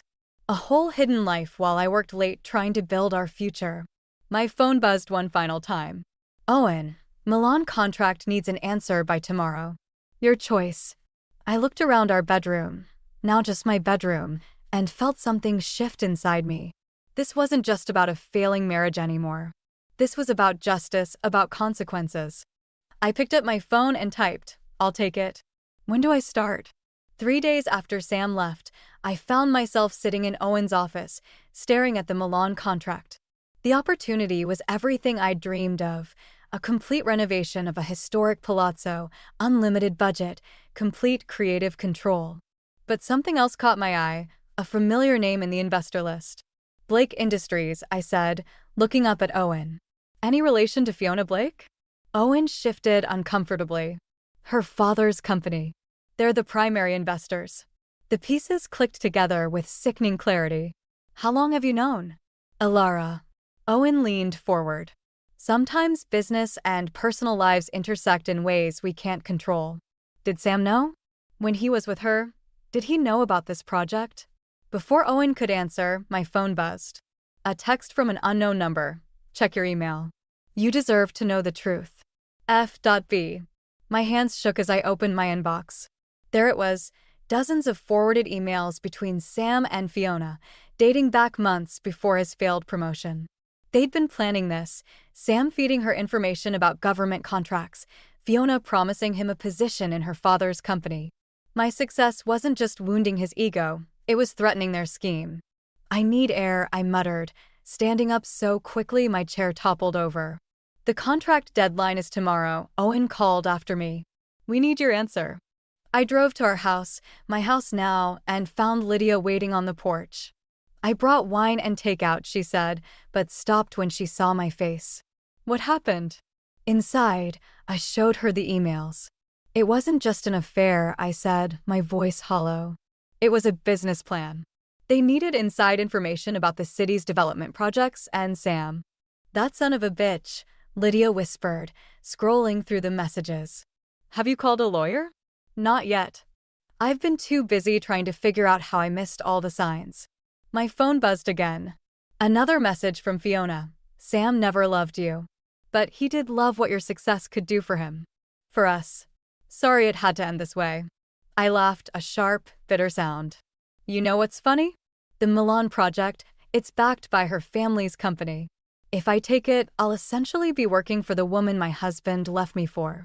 Or, Lydia said slowly, you'll be in the perfect position to expose their little scheme. I looked at her. What do you mean? Think about it. Sam and Fiona used your success to set up their plan. Why not use their own project to bring them down? My phone rang, Owen again. Alara, I need your answer about Milan. And there's something else you should know. The government contracts Sam was handling. There are irregularities. The ethics committee is launching an investigation. I thought about Sam and Fiona, probably laughing in Vancouver, thinking they'd played me perfectly. I thought about the years I dimmed my own light to protect his ego. I thought about justice and revenge and how sometimes they're the same thing. Owen, I said, my voice steady for the first time in days, I'll take the project. But I have one condition. Name it. I want complete access to all financial records and communications related to Blake Industries' involvement. Every email, every meeting minute, every transaction. There was a long pause. You know what you're asking for? Yes, I said, watching the sunset paint our living room walls blood red. I know exactly what I'm asking for. After hanging up, I opened my laptop and began typing, Dear Mr. Blake. I'm honored to accept the position as lead designer for the Milan Palazzo renovation. I look forward to working closely with your company to ensure complete transparency throughout this project. Lydia read over my shoulder. You're really doing this? I thought about Sam's words. I deserve better than living in your shadow. Maybe he was right, but not in the way he meant. Yes, I said, hitting send. It's time to step into the light. The ethics committee didn't waste any time. 2 weeks after I signed the Milan contract, they called me in for questioning. I sat in a sterile conference room, watching the investigator flip through a stack of documents. Mrs. Mitchell, or should I say Miss Mitchell now? She glanced at her notes. We're particularly interested in these emails between your husband and Fiona Blake. Ex-husband, I corrected automatically. And I only discovered those emails after he left. Convenient timing, she said, her pen tapping against the table. Right before you accepted the Blake Industries project. My stomach dropped. What are you implying? Some might see it as suspicious, you taking a position with the very company your husband allegedly shared confidential information with. Almost like a coordinated effort. The room suddenly felt too small. Through the glass walls, I could see Owen pacing in the hallway, running his hands through his hair. I had nothing to do with their scheme, I said, my voice steady despite my racing heart. And yet you're now positioned to benefit from it. My phone buzzed, another message from Sam. They'd been coming more frequently lately, each one more desperate than the last. This one read, "They're investigating me. You have to help. Tell them you knew about the development plans all along." I switched off my phone. "Miss Mitchell." The investigator leaned forward. "Is there something you'd like to share?" "Actually, yes." I pulled out my laptop. "I've been gathering documentation since I started the Milan project. Every irregular transaction, every suspicious meeting between Blake Industries and the government office, including ones that happened before Sam and Fiona's relationship began." Her eyebrows rose. "You've been conducting your own investigation?" Let's just say I had motivation to look closely at their operation. Later, in Owen's office, he poured us both a drink. "You're playing a dangerous game, Alara. Blake Industries isn't just some small-time operation." "Neither am I said, but my hands shook as I took the glass. My phone lit up with a text from Lydia. "Turn on the news." Now, Owen flipped on the office TV. There was Sam, standing outside the Vancouver courthouse, Fiona notably absent. The headline scrolled beneath, "Former Deputy Director faces corruption charges." "I trusted the wrong people," Sam was saying, his voice breaking. "I let my personal feelings cloud my judgment. But I wasn't the mastermind." Fiona Blake and her father. The feed cut off abruptly. My phone rang, a Vancouver number. "Sam." "Don't," Owen warned, but I answered anyway. "Alara, please." Sam's voice was desperate. "Fiona's gone. She took everything, the money, the evidence, everything. Her father's claiming he knew nothing about it." "I'm going to lose everything." "You already lost everything," I said quietly. "The day you decided I wasn't enough. I was wrong. I see that now. But they're going to pin this all on me unless..." "Unless what, Sam?" "Unless I help you pin it on someone else." Silence. Then, "You're really going through with this Milan project?" "Yes." "Even knowing what they'll do to me?" I thought about all the nights I'd dimmed my light for him, all the achievements I'd downplayed to protect his ego. "You did this to yourself. Then I hope you can live with what happens next." The line went dead. Minutes later, my email pinged. A message from Blake Industries' board of directors, requesting an urgent meeting about the Milan project. Owen read over my shoulder. "What are you going to do?" I looked at the TV, still showing Sam's face, now with a new headline. "Breaking. Blake Industries announces major restructuring." "I'm going to Milan," I said, standing up. "And I'm going to finish what they started. Even if it means destroying them?" I thought about Sam's words. "I hope you can live with what happens next. Especially if it means destroying them." The truth was, I'd already lost everything that mattered. Now it was just a question of who would be left standing when the dust settled. Milan in December wasn't the romantic escape I'd imagined. Instead of finding peace, I found myself drowning in Blake Industries' web of lies. Every document I uncovered revealed another layer of corruption, each one leading back to Fiona and her father, and Sam. The palazzo renovation was just a front. The real money was flowing through shell companies, hidden in plain sight within the project's inflated budgets. My phone lit up with a message from Owen. "Turn on CNN." There she was, Fiona Blake, standing outside her father's corporate headquarters in London. "I want to thank the Ethics Committee for their thorough investigation," she was saying. "And I especially want to thank Alara Mitchell, whose work on the Milan project helped expose these irregularities." My coffee cup slipped from my hand, shattering on the marble floor of my temporary apartment. "As of today, I am officially cooperating with authorities," Fiona continued. "The evidence will show that Sam Reynolds acted alone, using his position and his relationship with me to orchestrate this scheme." Another message from Owen. "She's throwing you under the bus too. Check your email." The board's message was brief. "Due to concerns about potential involvement in the ongoing investigation, your contract is suspended pending review." My phone rang, Sam's lawyer. "They're saying you knew," he said without preamble. "That you helped Sam access the confidential files, used your position with Blake Industries to cover the trail." "That's ridiculous. They have emails, Alara. From your account to Sam's, discussing development plans months before they were public." My blood ran cold. "I never sent any. They look real. Very real." After hanging up, I stood at my window, watching Milan's Christmas lights twinkle mockingly. My phone buzzed again, an unknown number. "Hello, Alara." Fiona's voice was silk smooth. I hope you're enjoying Italy. How did you do it? Do what? Expose the truth? Or set you up to take the fall? She laughed softly. You know, Sam told me you were smart. Said you'd figure out our plan eventually. But he never thought you'd try to use it against us. Where is he? Oh, somewhere safe. Unlike you. She paused. You should have stayed in your lane, Alara. Stuck to picking paint colors and fabric samples. Now you're going to lose everything. Your career, your reputation, maybe even your freedom. My laptop pinged. Another email from Blake Industries board. My access to all project files had been revoked. In the Palazzo group chat, my team members were already distancing themselves, their messages professional but cold. Then came the final blow, a video link from Lydia. It showed Sam at a press conference, looking haunted but determined. I need to set the record straight, he was saying.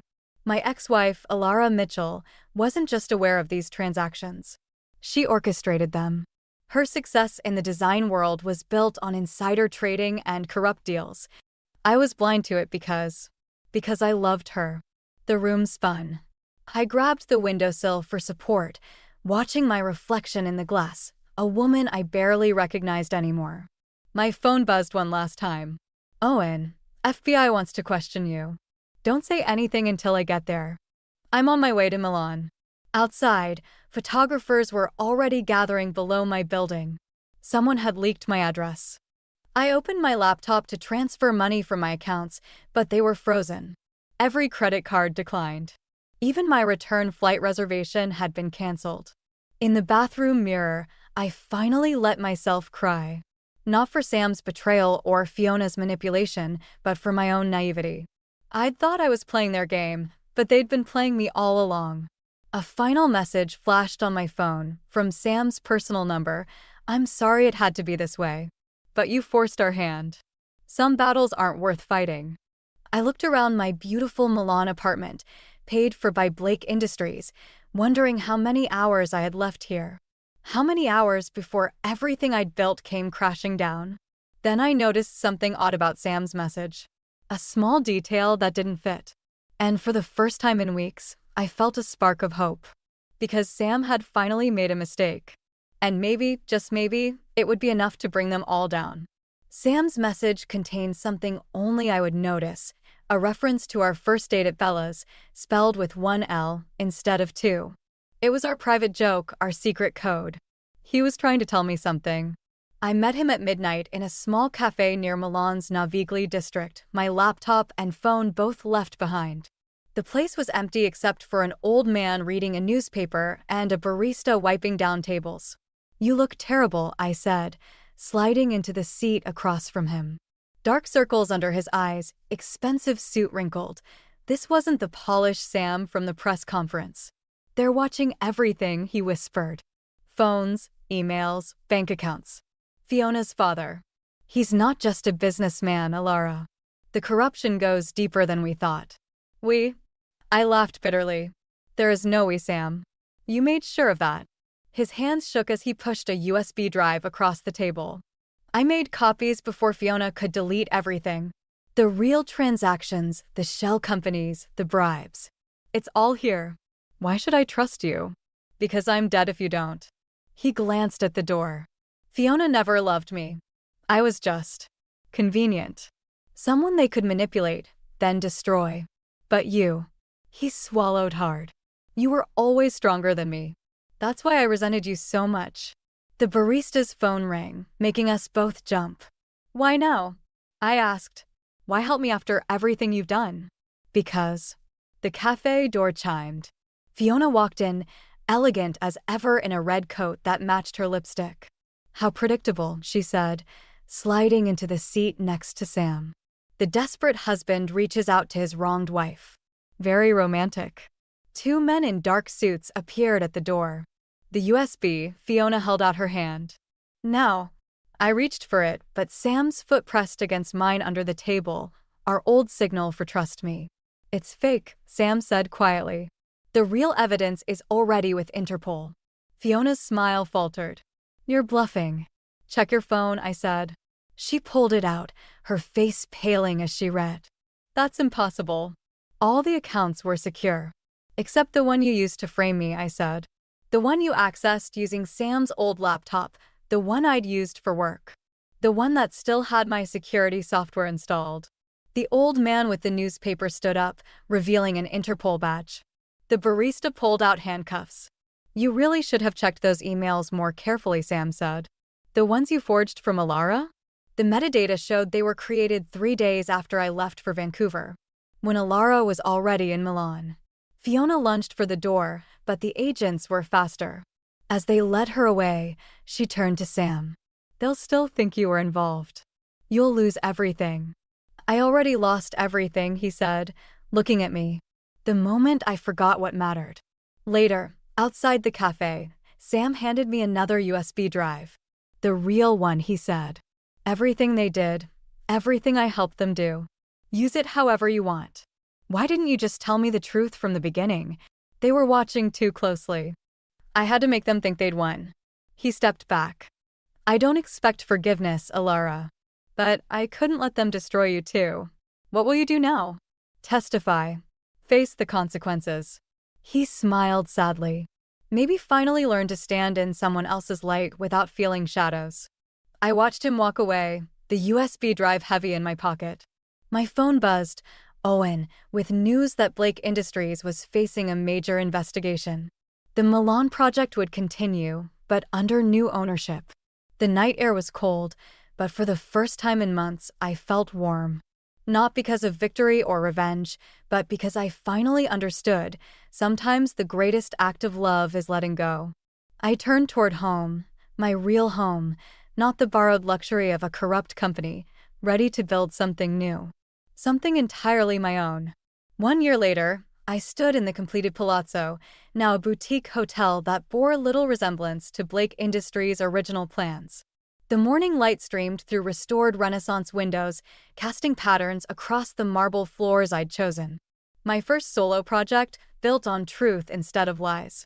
It's beautiful, Lydia said, running her hand along a wall I'd insisted on stripping back to its original stone. You did it, Alara. All by yourself. Not quite by myself. The package that had arrived at my office last week proved that.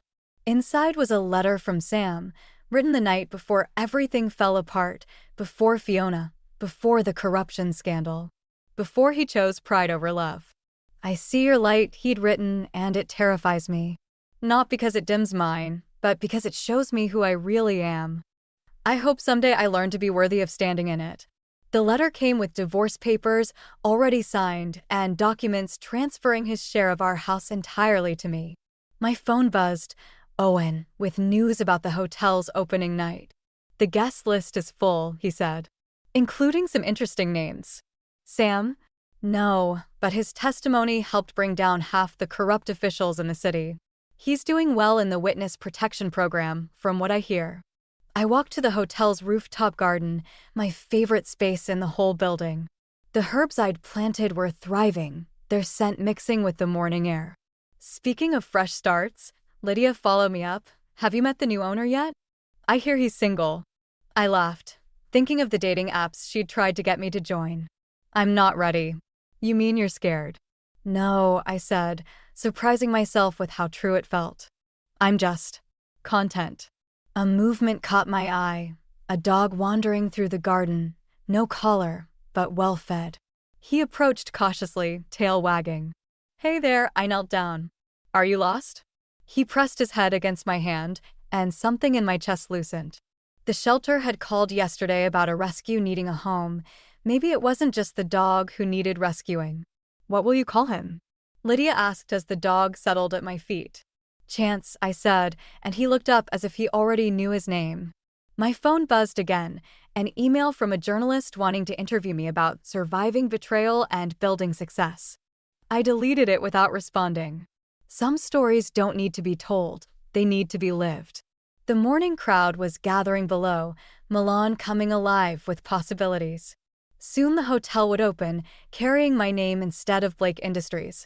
Soon I'd start new projects, meet new people, face new challenges. But for now, I sat in my rooftop garden with my best friend and a dog who'd chosen me. Watching the sun rise over a city that had taught me the difference between revenge and justice, between letting go and moving on. The last piece of Sam's letter had said, "I hope you find someone who knows how to love your light without trying to dim it." I'm sorry I couldn't be that person. I folded the letter away, not in anger or pain, but with gratitude. Sometimes the greatest gift someone can give you is showing you who you are without them. Chance nudged my hand, ready to explore his new home. Below, the hotel staff was arriving, the day beginning, life moving forward. "Ready?" Lydia asked, but she wasn't just talking about heading downstairs. I looked at my reflection in the garden's small fountain, a woman I finally recognized, standing in her own light. "Yes," I said. "I think I am." We walked down together, Chance trotting beside us, into whatever came next. The future wasn't certain, but then again, it never is. The only certainty was that this time, I'd face it on my own terms, in my own way, in my own light. And that was more than enough. While I was out on a business trip overseas, my husband, Lucas, called me in the middle of the night. I was working in another country. When he spoke, it was like a truck hit me. "Hey, I want a divorce." I became numb. I was able to utter the question, "What?" I had always worried that this day may come, but I never imagined that he would bring it up while I was so far away. I was completely unprepared for it. "What exactly do you know? Would you be able to clarify this in detail?" I inquired, having a trembling voice. A nasty laugh came out of Lucas's mouth. "The fact that I have a mistress is probably something you haven't noticed. More attractive and younger than you are, she is. Together, we even have a child of our own. In order for me to be with them, I would like for you to divorce me." I remained mute.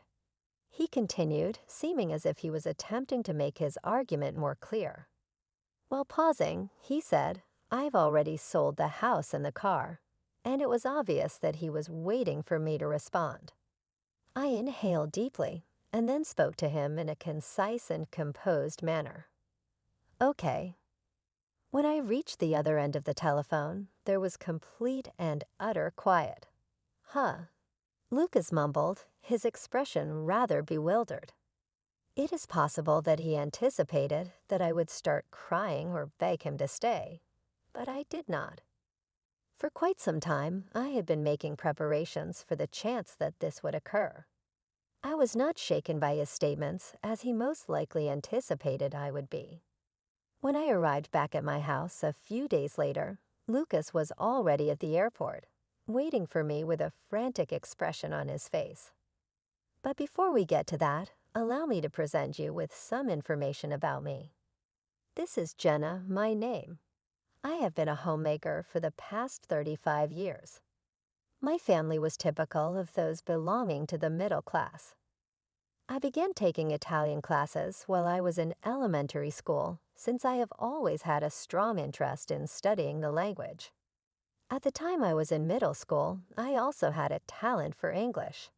Even while I was still in high school, I had the opportunity to stay with a host family in Italy. That was the moment when I first began to fantasize of working for a multinational corporation. I was able to transform that desire into a reality by enrolling in the business school at a prestigious university. During my stay there, I went to Italy to pursue my education and put in a lot of effort to achieve my objectives. The process of looking for a job was not simple, but I was overjoyed when I was offered a position at the worldwide firm that was my second option.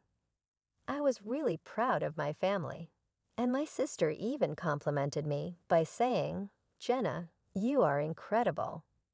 You have our utmost admiration. Please be careful and give it your all." Their assistance was of the utmost importance to me. My new job was challenging to begin with. My expectations were not met by the level of difficulty of the task, and despite the fact that the corporation treats its employees with respect, the expectations were extremely high. I was in my early 20s and had very little experience, so I frequently had to put in long hours at work. My coworkers and bosses were encouraging, and most importantly, I discovered that I was able to take pleasure in working in the position that I had always envisioned for myself. After working hard for several years, my efforts were finally noticed. I started getting more important tasks, and my friends often said things like, "You're on your way to becoming a successful businesswoman," or "You're so cool, such a strong woman." But despite how people saw me, I had a soft spot for cute things. I loved collecting items of my favorite characters and even slept with stuffed animals. I wanted a pet, but my busy job made it impossible. So on my days off, I'd go to cat cafes to relax. At work, I kept a professional and sharp image, never showing the softer side of me. Maybe it was because I was so busy that I craved comfort in those little things.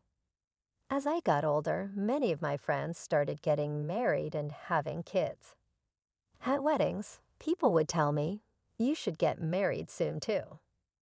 I'd laugh it off and say, "I'm too busy with work." The truth was, I didn't feel romantic toward anyone at work or among my business contacts, and I didn't have time to meet new people. I wondered if I was meant to stay single forever. Back then, I thought that was okay. I liked focusing on my career, and it didn't seem like a bad way to live. Then one day, I went to yet another friend's wedding. I applauded the couple as usual, but this time I felt a bit uneasy. I was already past 30. If I wanted to get married, I needed to start looking for someone soon. The reception moved to a bar later that evening, and I found myself sitting alone at the counter with a drink. I watched the other guests laughing and the bride and groom smiling shyly. Suddenly, a voice broke through my thoughts. "Are you alone? Can I sit here?" The voice was smooth and pleasant, and it caught me off guard. "Oh, sure," I said, turning to look at the man. He was about my height, tall for a woman, and seemed younger than me. His face was average in a good way, not quite what I expected from his lovely voice. "Are you here for the wedding?" he asked. "Yes, I'm a friend of the bride," I replied. "I'm a high school friend of the groom. Want to have a drink together?" I nodded, and we started talking over drinks. "Wow, you work at that international company. I've heard about it. That's amazing. To someone like me, just a salaryman at a small company, you feel like you're from a different world," the man said. He introduced himself as Lucas, and I found him easy to talk to. Before we parted, we exchanged contact information and started meeting up after that. Lucas was 3 years younger than me and worked in sales at a small company. He had a gentle and sweet personality, was a great listener, and knew how to give genuine compliments. I enjoyed spending time with him. After a few dates, Lucas confessed his feelings for me, and I happily said yes. Even though his yearly income was less than a third of mine, it didn't bother me at all back then. The more time we spent together, the more I found Lucas adorable. I didn't see him as super cool or dependable, and maybe that was why I never felt disappointed in him. Instead, I liked his cute and earnest nature. When he said things like, "I'd love to try your cooking," I couldn't resist and happily cooked for him. After dating for about a year and a half, Lucas surprised me with a ring. "I love how you're always so cool, but you have this cute side too. If you're okay with it, will you marry me?" he asked. I was caught off guard but thrilled. I accepted the ring with a smile. "Thank you, Lucas. Let's take care of each other as husband and wife." Lucas was over the moon, practically jumping for joy, and his happiness made me laugh. Afterward, we met each other's families to share the news. Lucas's parents were kind and simple people who happily blessed our marriage. My family was supportive as well, with my parents telling him, "Please take good care of our daughter." My sister, who was already married, quietly teased me, saying, "He seems like just the type you choose. knowing your soft spot for cute things. But don't spoil him too much, okay? I laughed and replied, I know, I know. And just like that, life with Lucas began. Since we were starting fresh, I decided to buy a condo. It was a big decision, but I thought it would be a good investment for the future. I chose a slightly bigger place, thinking ahead in case we had kids. I believed our happy married life was about to begin, but reality hit me hard. Lucas didn't know how to do any housework. He had lived with his parents until our marriage and had always relied on his mom for everything. I tried to be patient and said, Lucas, now that we're married, we should share the housework. If you don't know how, I can teach you. But Lucas frowned and said, What now? Now that we're married, isn't it your job to handle the housework? I looked at him and replied firmly, No, Lucas. Housework is something we share. I have a busy job. It'll be a problem if you can't even handle housework. Come on, get up. I'll teach you how to use the washing machine. I spent time teaching Lucas the basics of housework. Even though he wasn't interested at first, Lucas started doing some cleaning and laundry. However, his efforts were always half-hearted, and I had to redo most of what he did. As for cooking, it was a disaster, so I handled it by preparing meals ahead of time. I didn't want to discourage him, so I made an effort to praise him even for the little he did. I thought encouragement might help, but instead of improving, Lucas began doing less and less. He knew I'd pick up the slack, so he started taking advantage of my patience. Finally, I couldn't hold it in anymore. Lucas, you need to stop relying on me so much. Learn to do housework properly. I'm busy with work and have business trips. You need to take care of things too. Lucas frowned and said, What's with you? You've changed since we got married. You're always nagging. You make good money, so if you're going to complain so much, why not just hire someone to do the housework? I was stunned. Yes, I earned a decent income, but spending money carelessly would drain our savings. Despite talking to him about it multiple times, Lucas refused to change. Then about a year after we got married, I came home to find Lucas sitting pale-faced in the living room. Lucas, what's wrong? You don't look good, I asked. He sighed and admitted, My company is going bankrupt because of the recession. I'll be out of a job next month. What? I was shocked. Although Lucas had been working overtime more often lately, I had no idea his company was in such bad shape. So what are you going to do? Have you started looking for new jobs? I'll think about it later, he replied. I'm tired and stressed. I just need some time. I decided to give him space, thinking he needed time to process everything. But after his company shut down and he no longer had work, Lucas spent all day playing video games. He didn't do any housework, and when I came home late, I'd find him sitting in front of the TV, completely absorbed in his games. This went on for months. My patience wore thin, and one day I finally said, Lucas, haven't you rested enough? Don't you think it's time to start working again? Lucas didn't even look up. I want to think carefully about my next job, he said. You know, at my old job, I was just being used. Next time, I want a job where I can achieve something meaningful, like self-realization or whatever. Even though I wanted to say, what nonsense, I knew I couldn't force Lucas to work. So even after his unemployment benefits ran out, I kept supporting him. One day, as he was glued to his video games, I sarcastically said, If you like games so much, why not try streaming? You might even make some pocket money. To my surprise, Lucas's eyes lit up. That's a great idea. You're so smart, Jenna. I'll give it a shot. I have a good feeling about this, he said, full of enthusiasm. For someone who had been doing nothing for months, it was a sudden change, and I wasn't sure if it was a good or bad thing.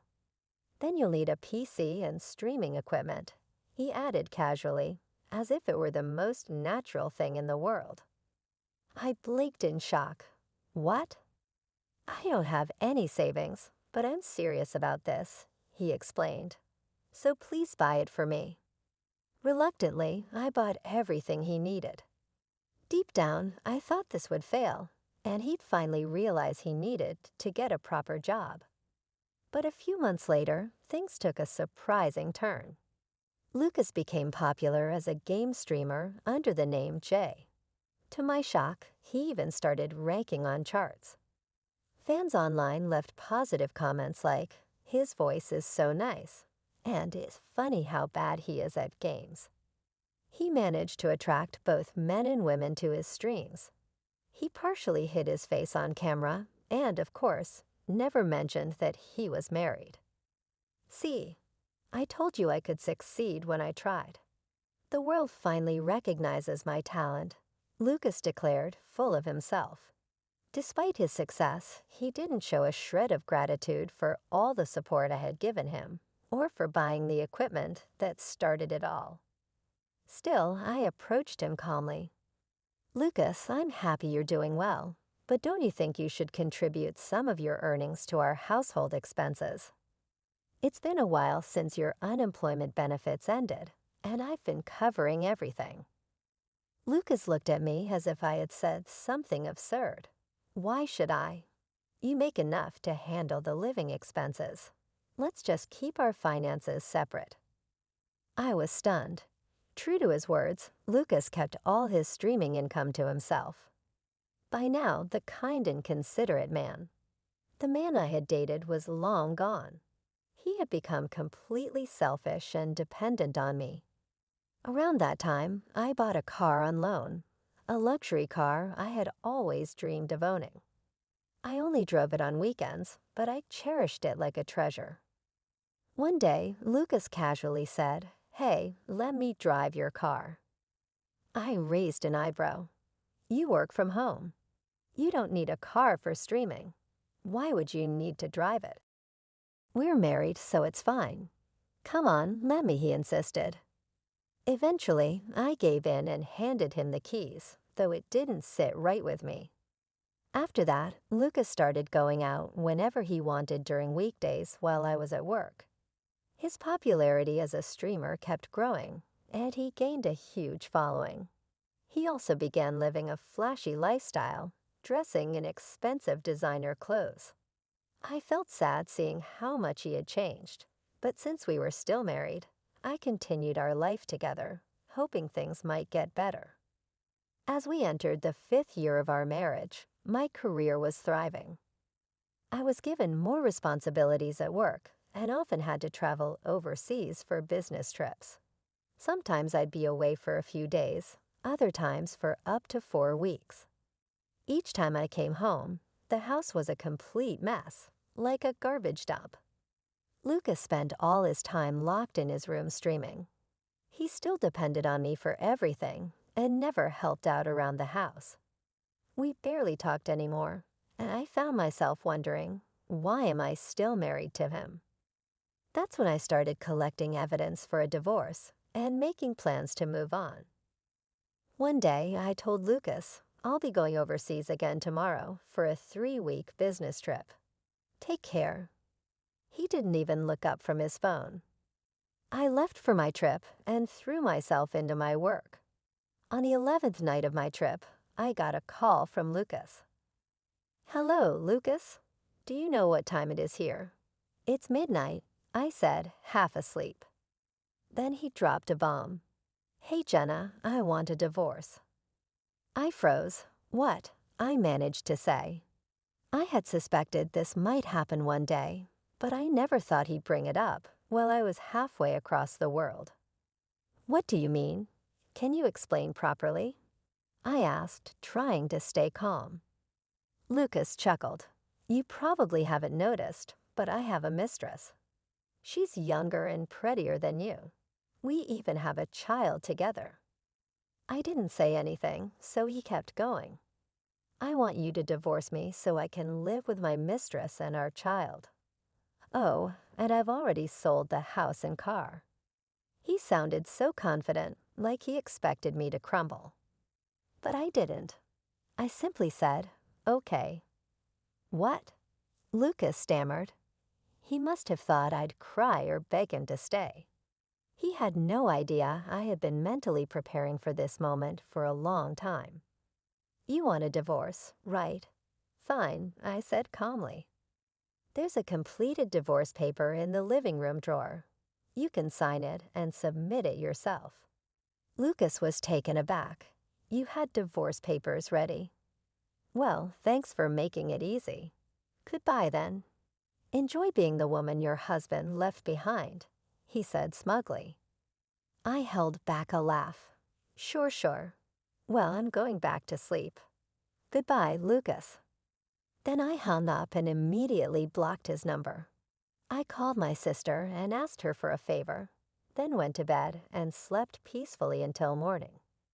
The next day, I focused on my work and stayed busy until my trip was over. Finally, it was time to go home. The business class seat provided by my company was so comfortable that I fell asleep during the flight. When I woke up, I stretched and thought, that was a good nap. No jet lag for me this time. I'm ready to get back to normal life. After landing, I collected my luggage and headed toward the airport lobby. As I reached the exit, I suddenly heard someone shouting, "Hey, Jenna." I turned to see Lucas running toward me, looking panicked. "Oh, why are you here?" I asked, surprised. I don't remember asking for a ride. Lucas didn't answer directly. Instead, he started ranting, his words spilling out in a rush. "What have you done?" "The car, the house. Because of you, I stepped back, startled by his strange behavior. "I don't understand what you're talking about," I said calmly. "Can I go now? I'm tired." I yawned and tried to walk past him, but he blocked my way. "Wait a minute. Listen to me," he shouted. So I stopped and crossed my arms, waiting for him to explain. "First, I submitted the divorce papers after you told me to," he began. "I see," I replied casually, scrolling through my phone and barely paying attention. "Are you even listening?" Lucas snapped. When I went home to meet with a real estate agent about selling the house, there was a lock on the door. I couldn't get in. Then when I tried to use the car, there was an anti-theft lock on the tires, and I couldn't drive it. I tried calling you, but you didn't answer. You blocked my number." I let out a small sigh. "Yes, I blocked your calls. And what about it?" Lucas's face turned red with anger. "Did you put the lock on the house and the tire locks on the car? How did you even do that when you were overseas?" I shrugged. I asked my sister to handle it. His eyes widened in shock. "Your sister?" "Yes," I said, keeping my tone light. "You said you sold the house and car, remember?" But when my sister checked, both were still there. "So I guess you were just bluffing. You were probably only getting estimates from agents, right?" Lucas's face turned even redder, and he stammered, "Well, yeah, that's true. But I was about to sell them." I couldn't help but sigh as Lucas continued ranting. "No, Lucas, you couldn't have sold the house or car, even if you tried. Both are in my name, and all the important documents needed to sell them are at my parents' house." Lucas froze, his face blank. "What?" he muttered. "Did you really think anyone could just sell a house or car by saying, 'I'm selling this,' without being the legal owner? Obviously, they need proof of ownership and the proper paperwork, right?" I said, shaking my head. Lucas looked completely stunned, his mouth opening and closing like a fish. "You've always dumped all the complicated paperwork on me during our marriage, so of course you don't even understand something this basic," I added with a hint of disgust. Lucas's face twisted in frustration. If you knew they couldn't be sold, why did you put locks on the house and the car? Because of you, I couldn't get into the house or use the car. It was awful. I sighed again. Why would I let someone who cheated, had a mistress, and demanded a divorce have free access to my house? Same with the car. They're in my name, so I just secured them for my own peace of mind. Lucas glared at me, his eyes bloodshot. What's with that attitude? I can't believe you're doing all this just because I couldn't sell your stupid property. You're so not cute. That's what I hated about you. Always acting like you can handle everything yourself. So arrogant for a woman. I stayed calm and replied, "Oh, really? Then why did you marry me in the first place?" Lucas snorted.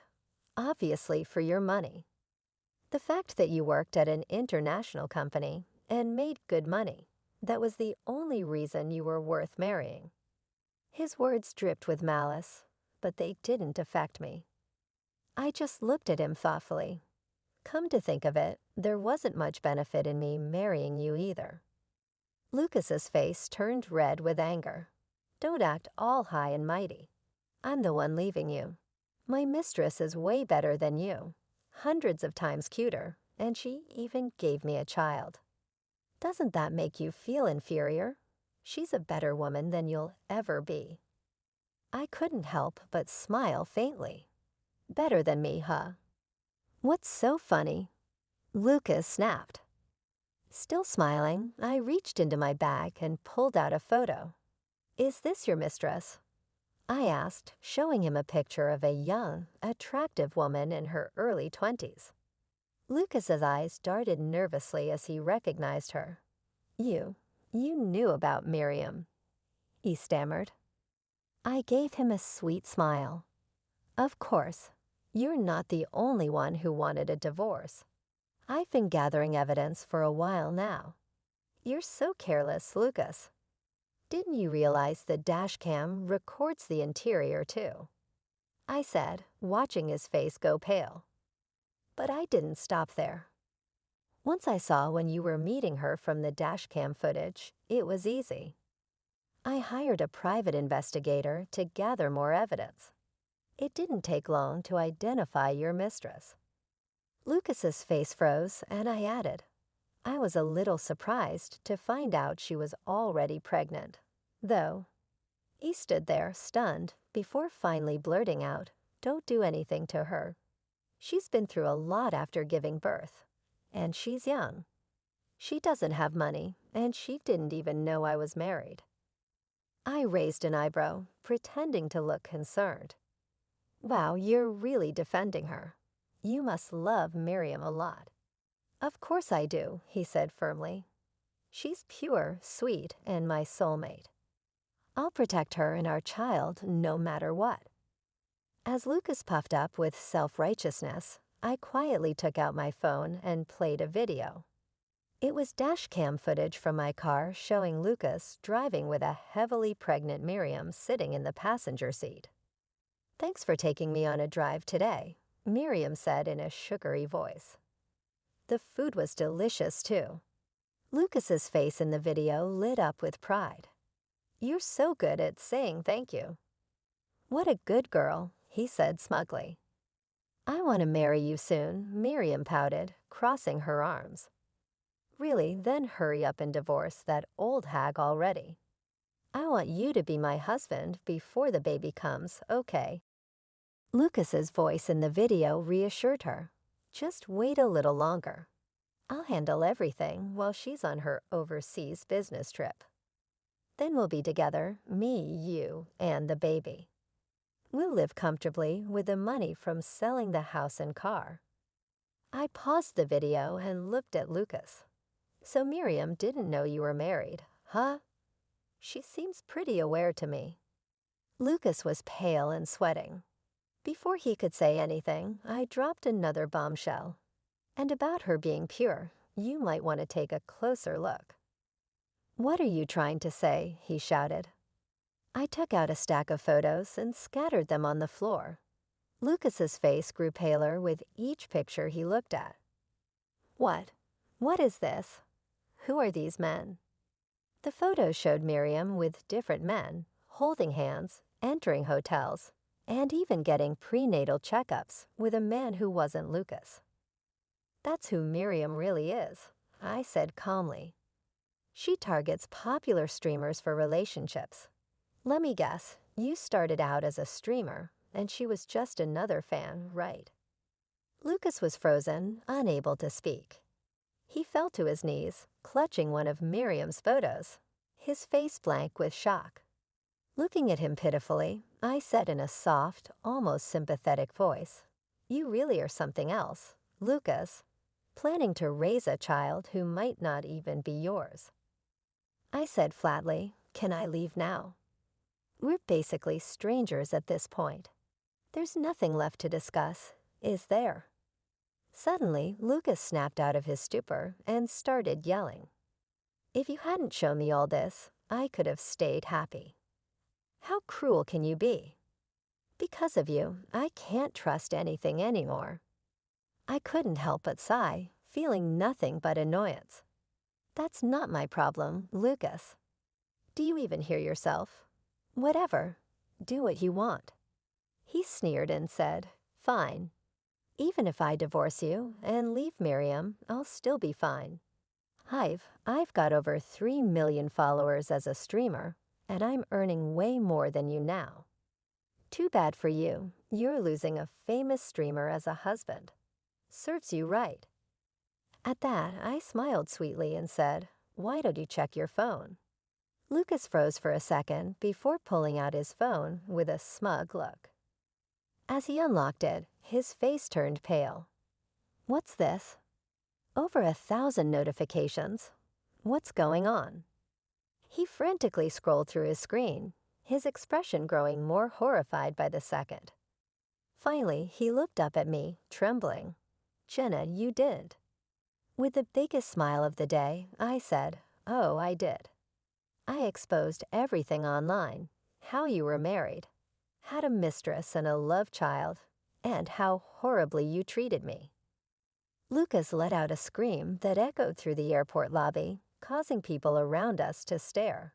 He completely lost it. "What have you done to me? My reputation, my following, my whole career is ruined. Look at these messages. They're calling me the worst man ever, saying I betrayed everyone." I casually held up my phone, tilting my head playfully. "Oh, by the way, this whole scene is being live streamed. Wow, look at that, over 5 million viewers.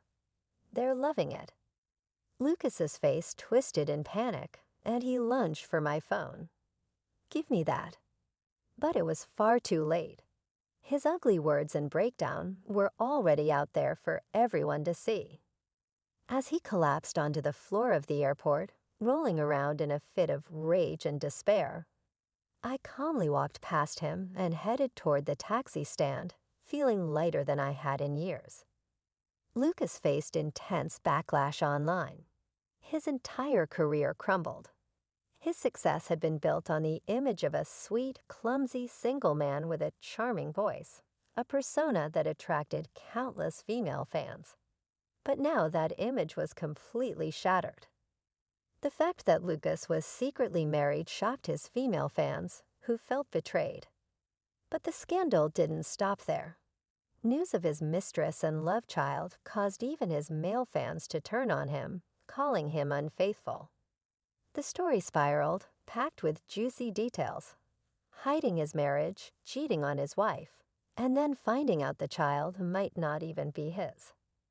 It became a hot topic online, drawing attention even from people who had never heard of Lucas before.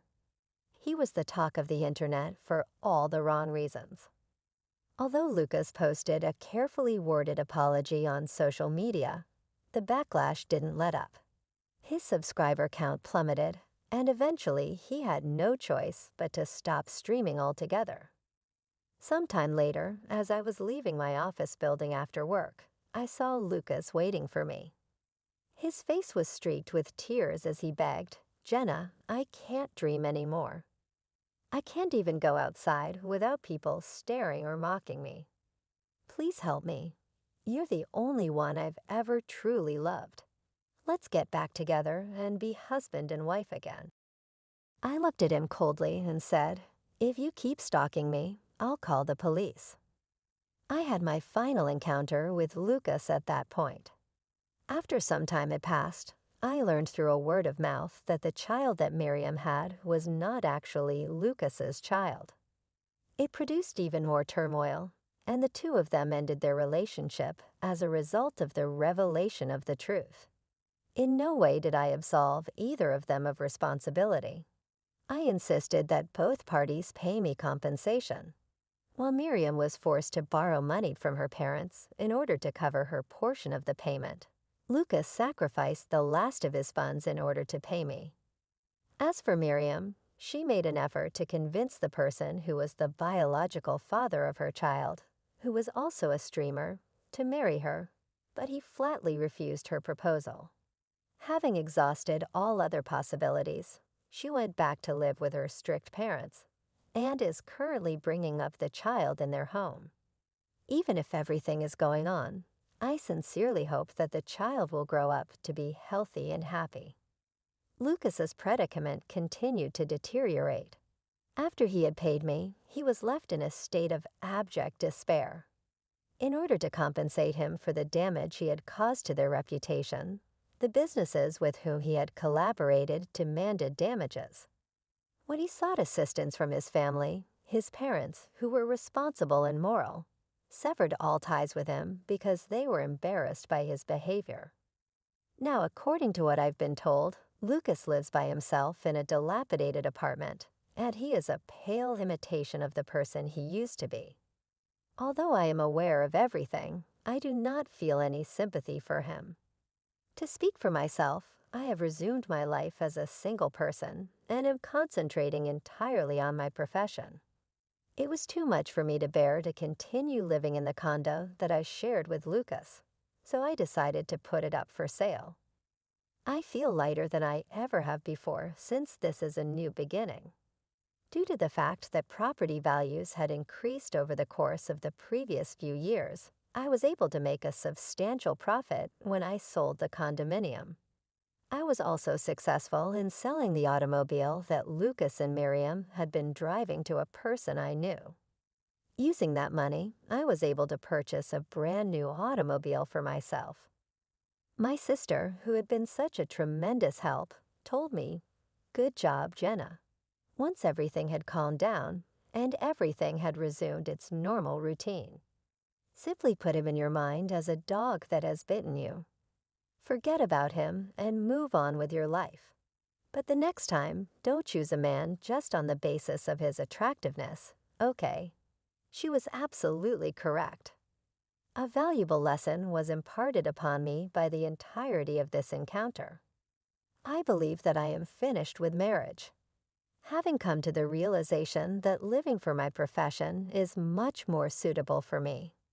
My new home is a single unit in a tower apartment that I just recently purchased. I've been living here for a while now. What is the most enjoyable aspect? Pets are permitted in this flat. It is my intention to finally obtain the cat that I have always dreamed of having now that my job life has returned to its normal routine. Moving forward, I intend to concentrate on the things that I already possess, to take care of myself, and to lead a life that is both good and satisfying.